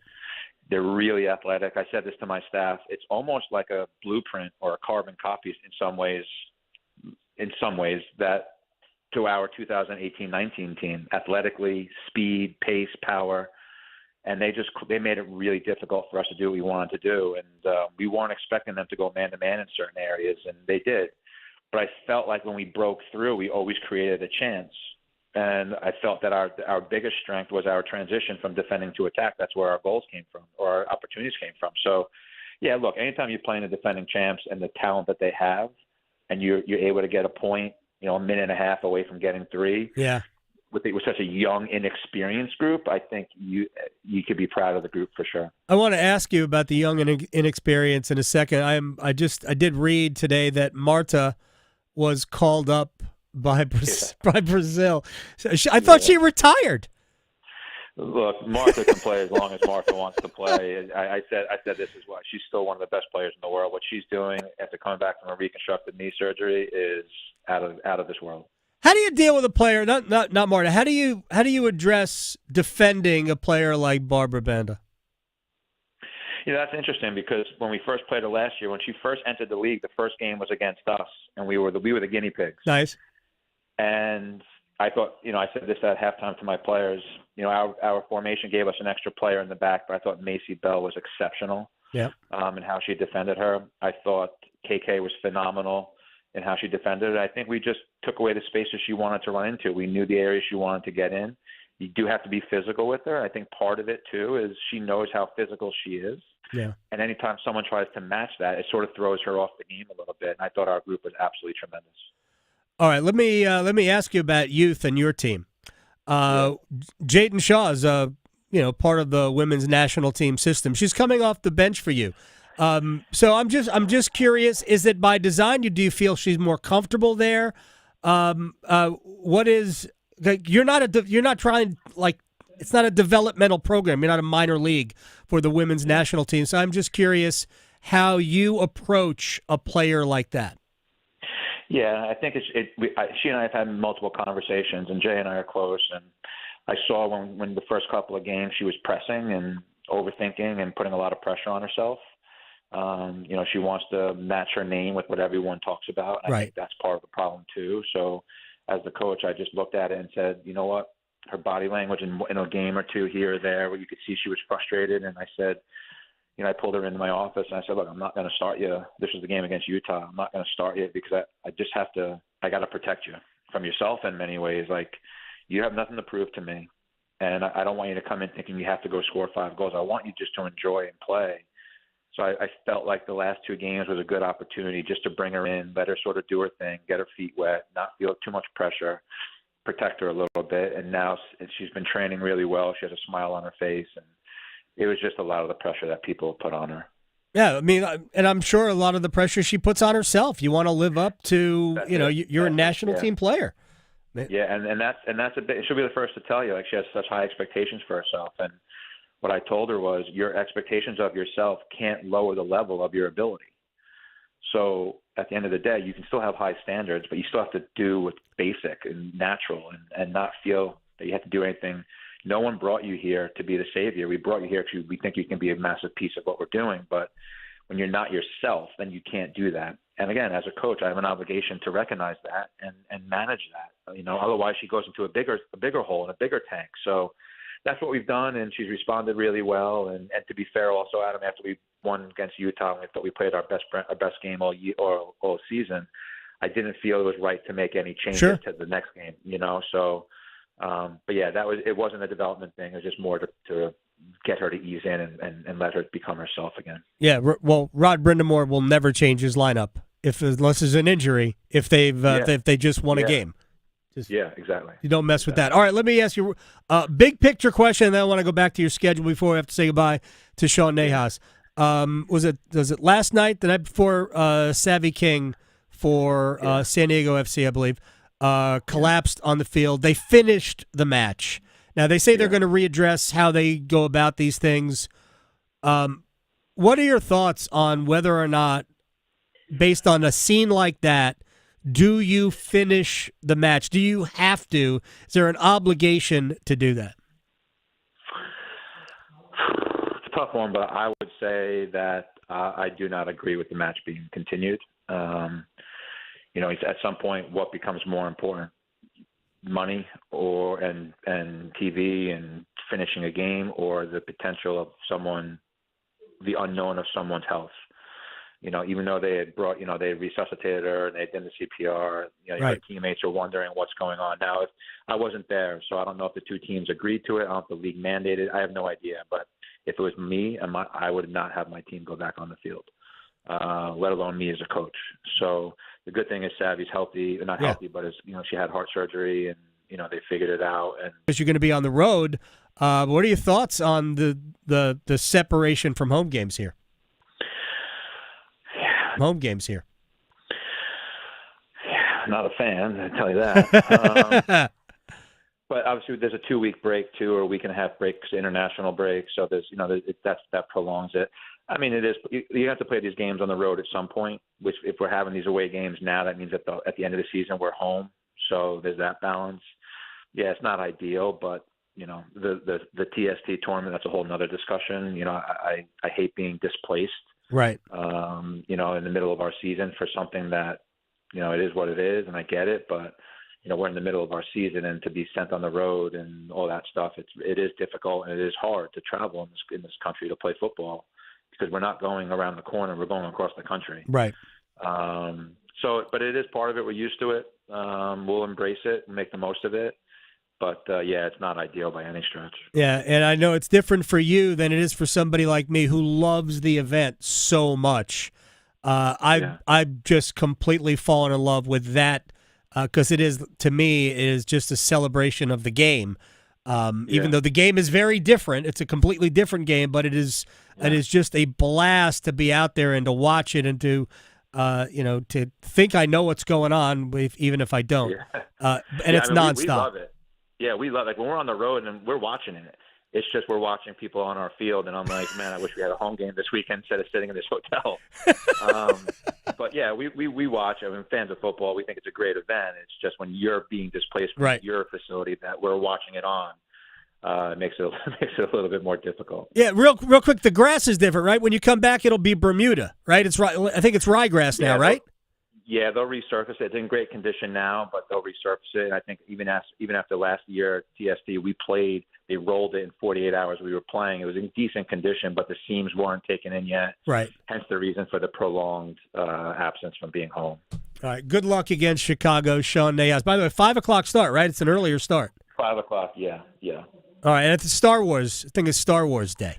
Yeah, don't get me started. May the Force be with you, Coach. Yeah, you too. Thanks, Sean. I appreciate it. All right, thanks, buddy. You got it. Sean Nahas, North Carolina Courage head coach. Yes, I should have asked him if there was a Chewie on the team. Who would be the Han Solo? Who is your Anakin Skywalker? Yeah, I don't know. I can't answer those. I know people who can answer those questions a lot better than I can. It doesn't sound like he would really. It doesn't sound like he would be that into it. No, based on that reaction, no. It's like, don't talk to me about Star Wars night. All right, when we come back, we'll get into a rewind. Doug Glanville played more than a decade in Major League Baseball. His thoughts on Pete Rose and reinstatement of sorts, posthumously. Next. Making more sports sense than social media trolls. The Adam Gold Show on the North Carolina Sports Network. During the sports season, the Governor's Highway Safety Program would like to remind you to buckle your seatbelt when traveling to and from athletic events. Wearing a seatbelt is your best defense against injury or death in a crash. Prioritize your safety and buckle up. Every seat, every time. Remember, click it or ticket. It's the law. This message is brought to you by the North Carolina High School Athletic Association and the Governor's Highway Safety Program. At North Carolina Farm Bureau Insurance, you're more than a policy, you're family. With offices in every county, we're close by when it matters most. Our local agents customize coverage to fit your life. And our award-winning claims team delivers fast, quality repairs. It's no surprise Forbes ranked us the #1 auto insurer in America. North Carolina Farm Bureau Insurance. Helping you is what we do best. It's not about the cars, the speed, the action. It's not about the party or the long weekend. It's about them, the ones that gave everything. This Memorial Day weekend, we honor the fallen at America's Home for Racing. The 66th running of the Coca-Cola 600.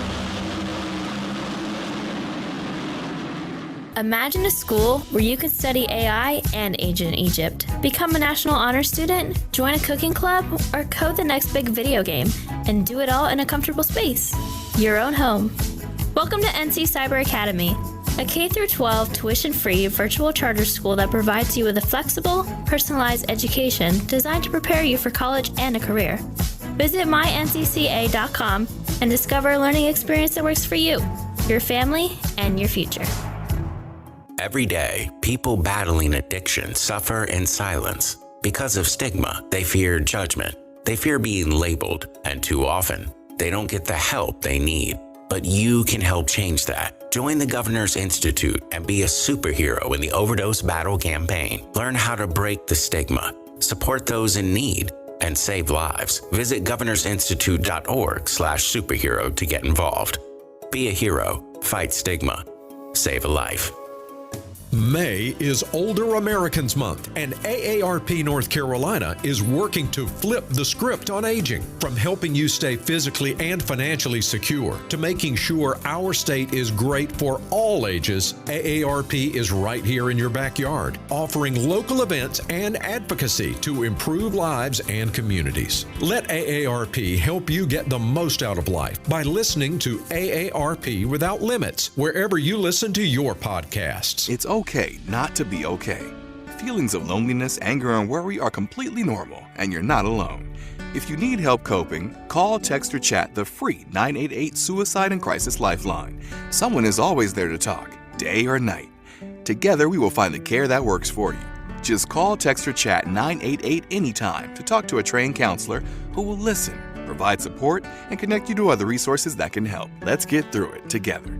Brought to you by the North Carolina Department of Health and Human Services.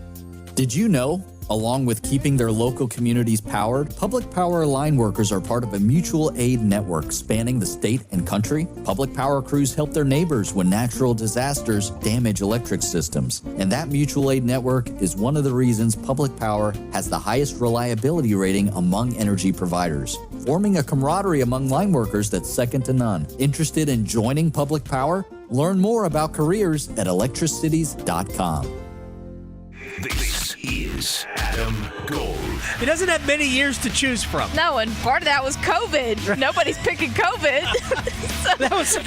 COVID was a great year. Yeah. Look, if you invested in Zoom, oh, that was a good year. Yes. You had a good year during COVID. Yep. The Adam Gold Show.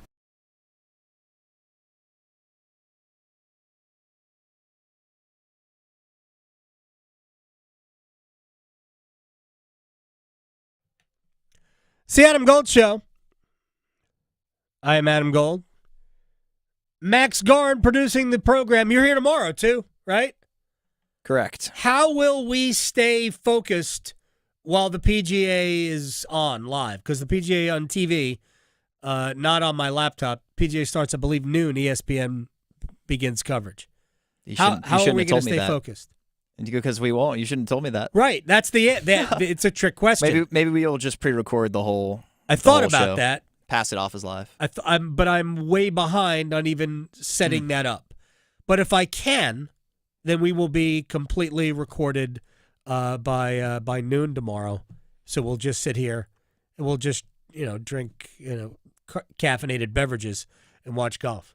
The problem is all the big guys are all teeing off real early tomorrow. So how will we be focused enough to set up the show that we can watch during the show when the guys we want to watch are already on before the show? I'm very confused by what you just said. There were too many directions there. But you're right. I'm not saying it's kind of lopsided to the morning, but Brooks Koepka, Ricky Fowler, Shane Lowry go off at 7:38. And by the way, all the good morning groups go off of 10. There are good groups going off 1, but all the heavyweight groups are going off 10 in the morning. Koepka, Fowler, Lowry, Mickelson, Fleetwood, Jason Day, right after that other group.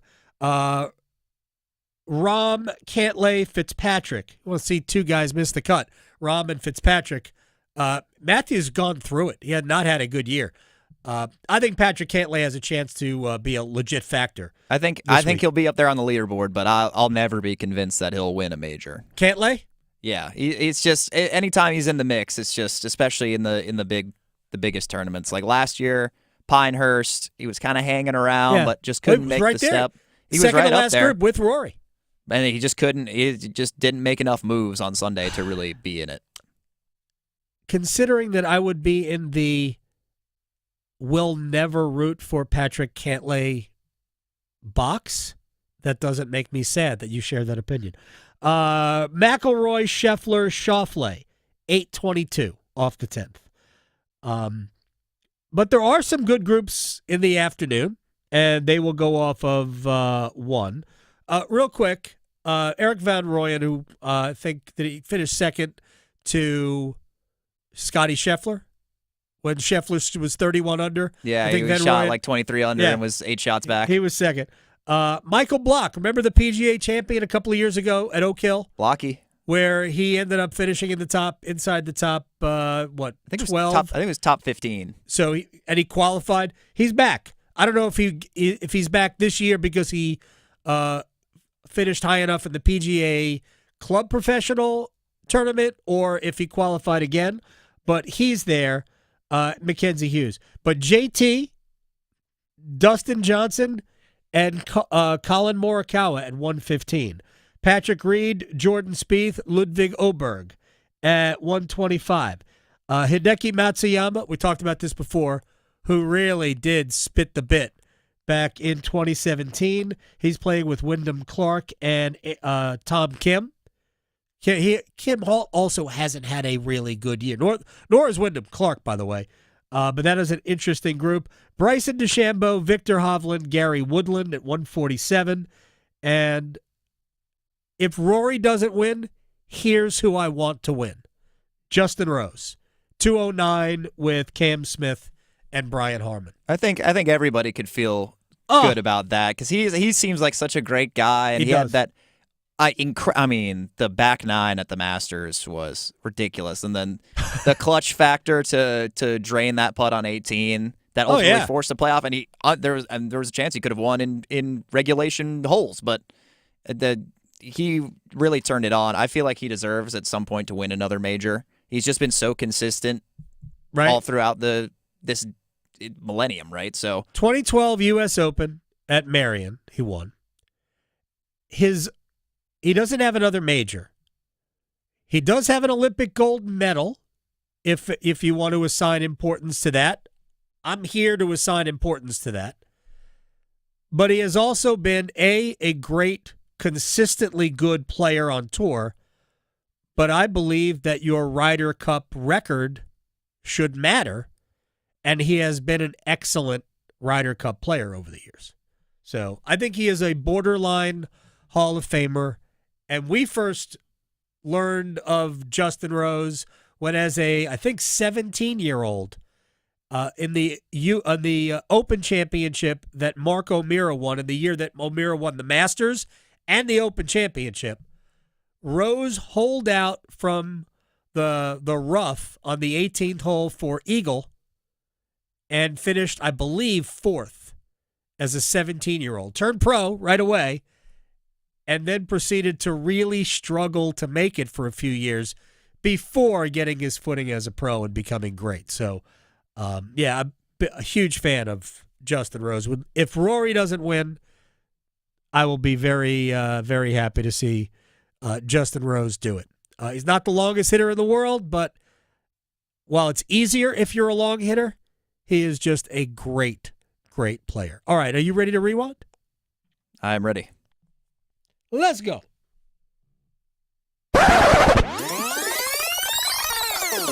All right, Doug Glanville, ESPN baseball analyst, more than a decade in the big leagues. So let's start with, would he vote? If you were on the committee, Doug, would you vote for Pete Rose to be in the Hall of Fame? Well, I think that's the big question. Right. I have a lot of issues with, certainly Rose, and then, of course, there's the PED world around that. And I think they're different, because the thing about Rose is, he played and that was his game, right? I think the problem with PEDs relates to like the numbers by which you're being judged on are inflated by the choices you made. But the issue with Rose for me is that it's even though like he makes a choice that's not necessarily statistically relevant to how you judge him, his transgressions impact the larger game in a different way, right? Because now it's like, so I played through my whole career and through the 90s and 2000s, and they're like, oh, this isn't a real game because everybody's throwing everything, right? I mean, so when you bring the entire game into question because integrity and it's not real, not authentic, and people are throwing games and fixing games, that's in many ways a bigger problem.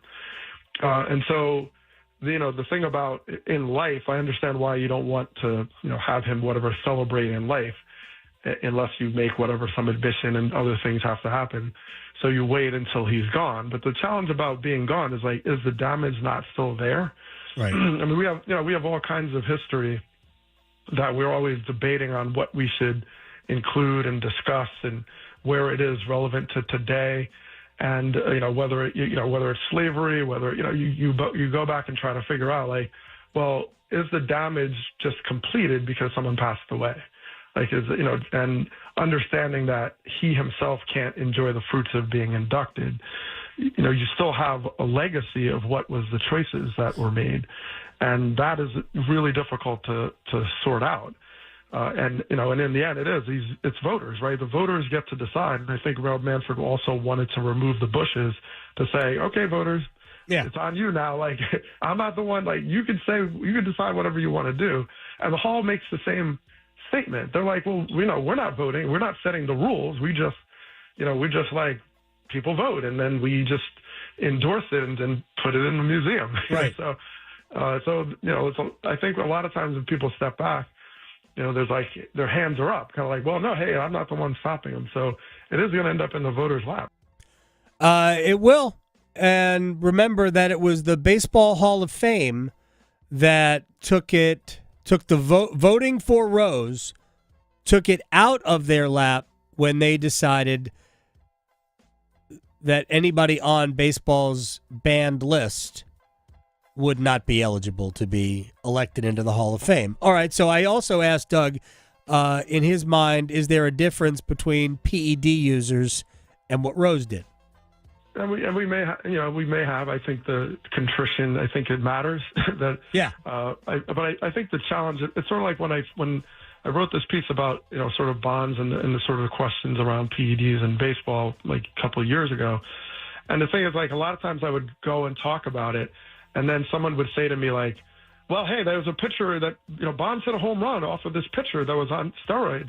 And, they give these examples about everyone was doing it. But the problem is when you're talking to a player who played clean, it falls flat. Like, it's like, you're using examples that swirl around all the players that actually didn't make that choice. It's like, so, because I have no sympathy. Like, okay, let's just say in Bond's case or whoever, let's say you're already the greatest player in the game. Like, people recognize you as the greatest player, and you're clean. Okay, so isn't it actually worse? Isn't it worse that you might have taken PEDs after you already were dominating? I agree with that. Yeah. So it's like that's a tough one as well. Like, I could at least work with someone. Like, I had teammates that grew up in the Dominican Republic, where their careers were flatlining in AAA, and they had no running water in their town, and they were taking care of like their siblings, and they knew that their career was about to end if they didn't do something. Okay, like, I'm not saying like that says steroids are great, but it just at least gives you context of like, okay, that's a desperate situation. But when you had nothing but privilege all along, come on. So I mean, I think that's just part of that. So with Rose, like, yeah, I mean, maybe had an addiction, maybe had all these other issues, but it's like, you have to make a stand saying the game is bigger than anybody. I don't care how many home runs you hit. I don't care how many hits you had. I don't care how many Cy Young awards you won. I don't care. So where do you draw that line? I don't know, but I think the hall will always be a museum, and that's a good thing because it tells you unfiltered, this is what happened, and those guys will be through that. But like I said, I'm not a voter. I mean, I probably wouldn't have voted for anybody for the last 20 years. I have no idea.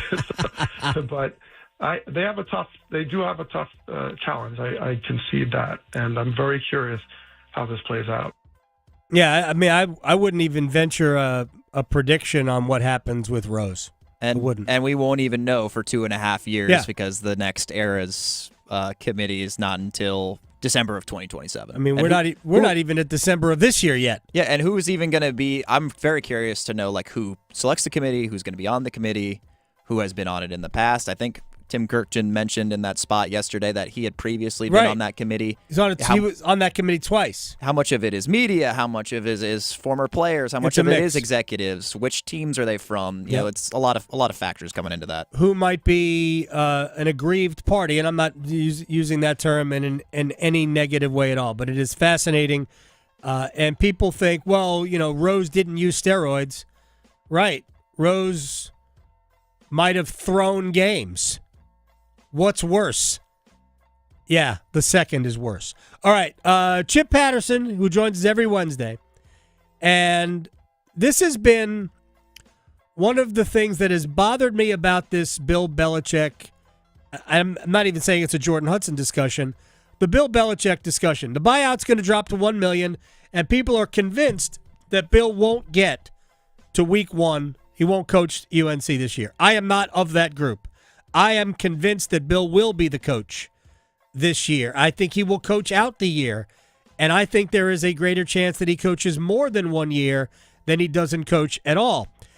So I asked Chip, Bill's definitely coaching this year, right? I was asked. I mean, just like pull back the curtain on this one. Hope I don't get myself in trouble. Me too.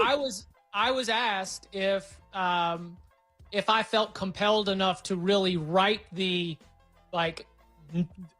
will coach the season. Like, can you just sort of introduce into the ecosystem? Hey, Chip, I don't write things. It is a good relationship, but it's like, hey, do you believe this? Because this might be this is part of the conversation. If you believe it, and I said, I don't like the way that it is being set up. I do not like the way that the storyline, the non-report as you called it. I disagree with all of that. But for me to beat the table would to ignore the fact that we're talking about a 72, 73-year-old, extremely accomplished individual that might have bitten off more than he could chew, Yeah, I still think he coaches the first year, even right, but if I don't want to. Okay. I've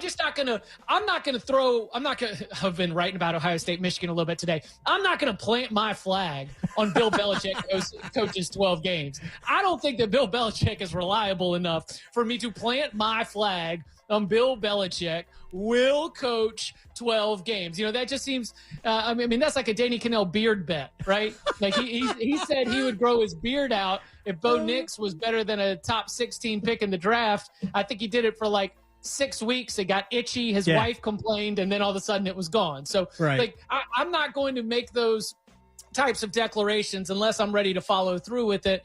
But what I think is disappointing is the month of June, as I just mentioned, is something that's top of mind for him in terms of building this program. And while the expectations for the upcoming season seem to be getting tampered down even from those inside the house, that including, Bill Belichick, I think that it's not going to happen right away, right. But, we think we can, really be able to build this thing up. Michael Lombardi telling, I believe it was Pat McAfee, by the end of the season, we'll be really tough. I was like, whoa, gentlemen, we need to stop. That is honestly the exact opposite from what we get from, we're going to be smart, fast, physical. We're going to come at you from week one. I tell you what, we're multiple. Everybody's in the best shape of their life. They are lowering the bar along the way. But I think that I think that everyone involved wants to get to the football, and I think that includes Bill Belichick. I think that it includes the University of North Carolina, and how long this lasts or what this path forward is. All of that is going to come down to whether his message is going to be taken by this roster, because they are gutting undersized players. They are taking an approach that honestly, Herm Edwards, Antonio Pierce, and the rest of that Arizona State staff, that's what they did. They came in and they said, look, we can teach anybody, but we can't teach size. Right. So all these undersized guys that can play, you're out. We want to get big players because we think we can teach you the rest. Well, I understand that. I hope the roster works out in terms of talent for UNC. Here's my real quick take on why we've spent so much time talking about Jordan Hudson. Other than, there's some goofiness to the story. We have to be honest here, and we're not above goofiness, kind of taking our eye off the ball. But there's no other football to talk about. Spring practices, teams are moving away from him. Then Dave Doran canceled the spring game, right, for NC State. So schools are moving away from him. There's no football to talk about. If we want to talk about college football, other than the portal, there's nothing going on. So, soap attracts dirt. And in this case, the college football world has been attracted by Jordan Hudson. Max, well done. Thank you. See you tomorrow. Making more sports sense than social media trolls. The Adam Gold Show on the North Carolina Sports Network.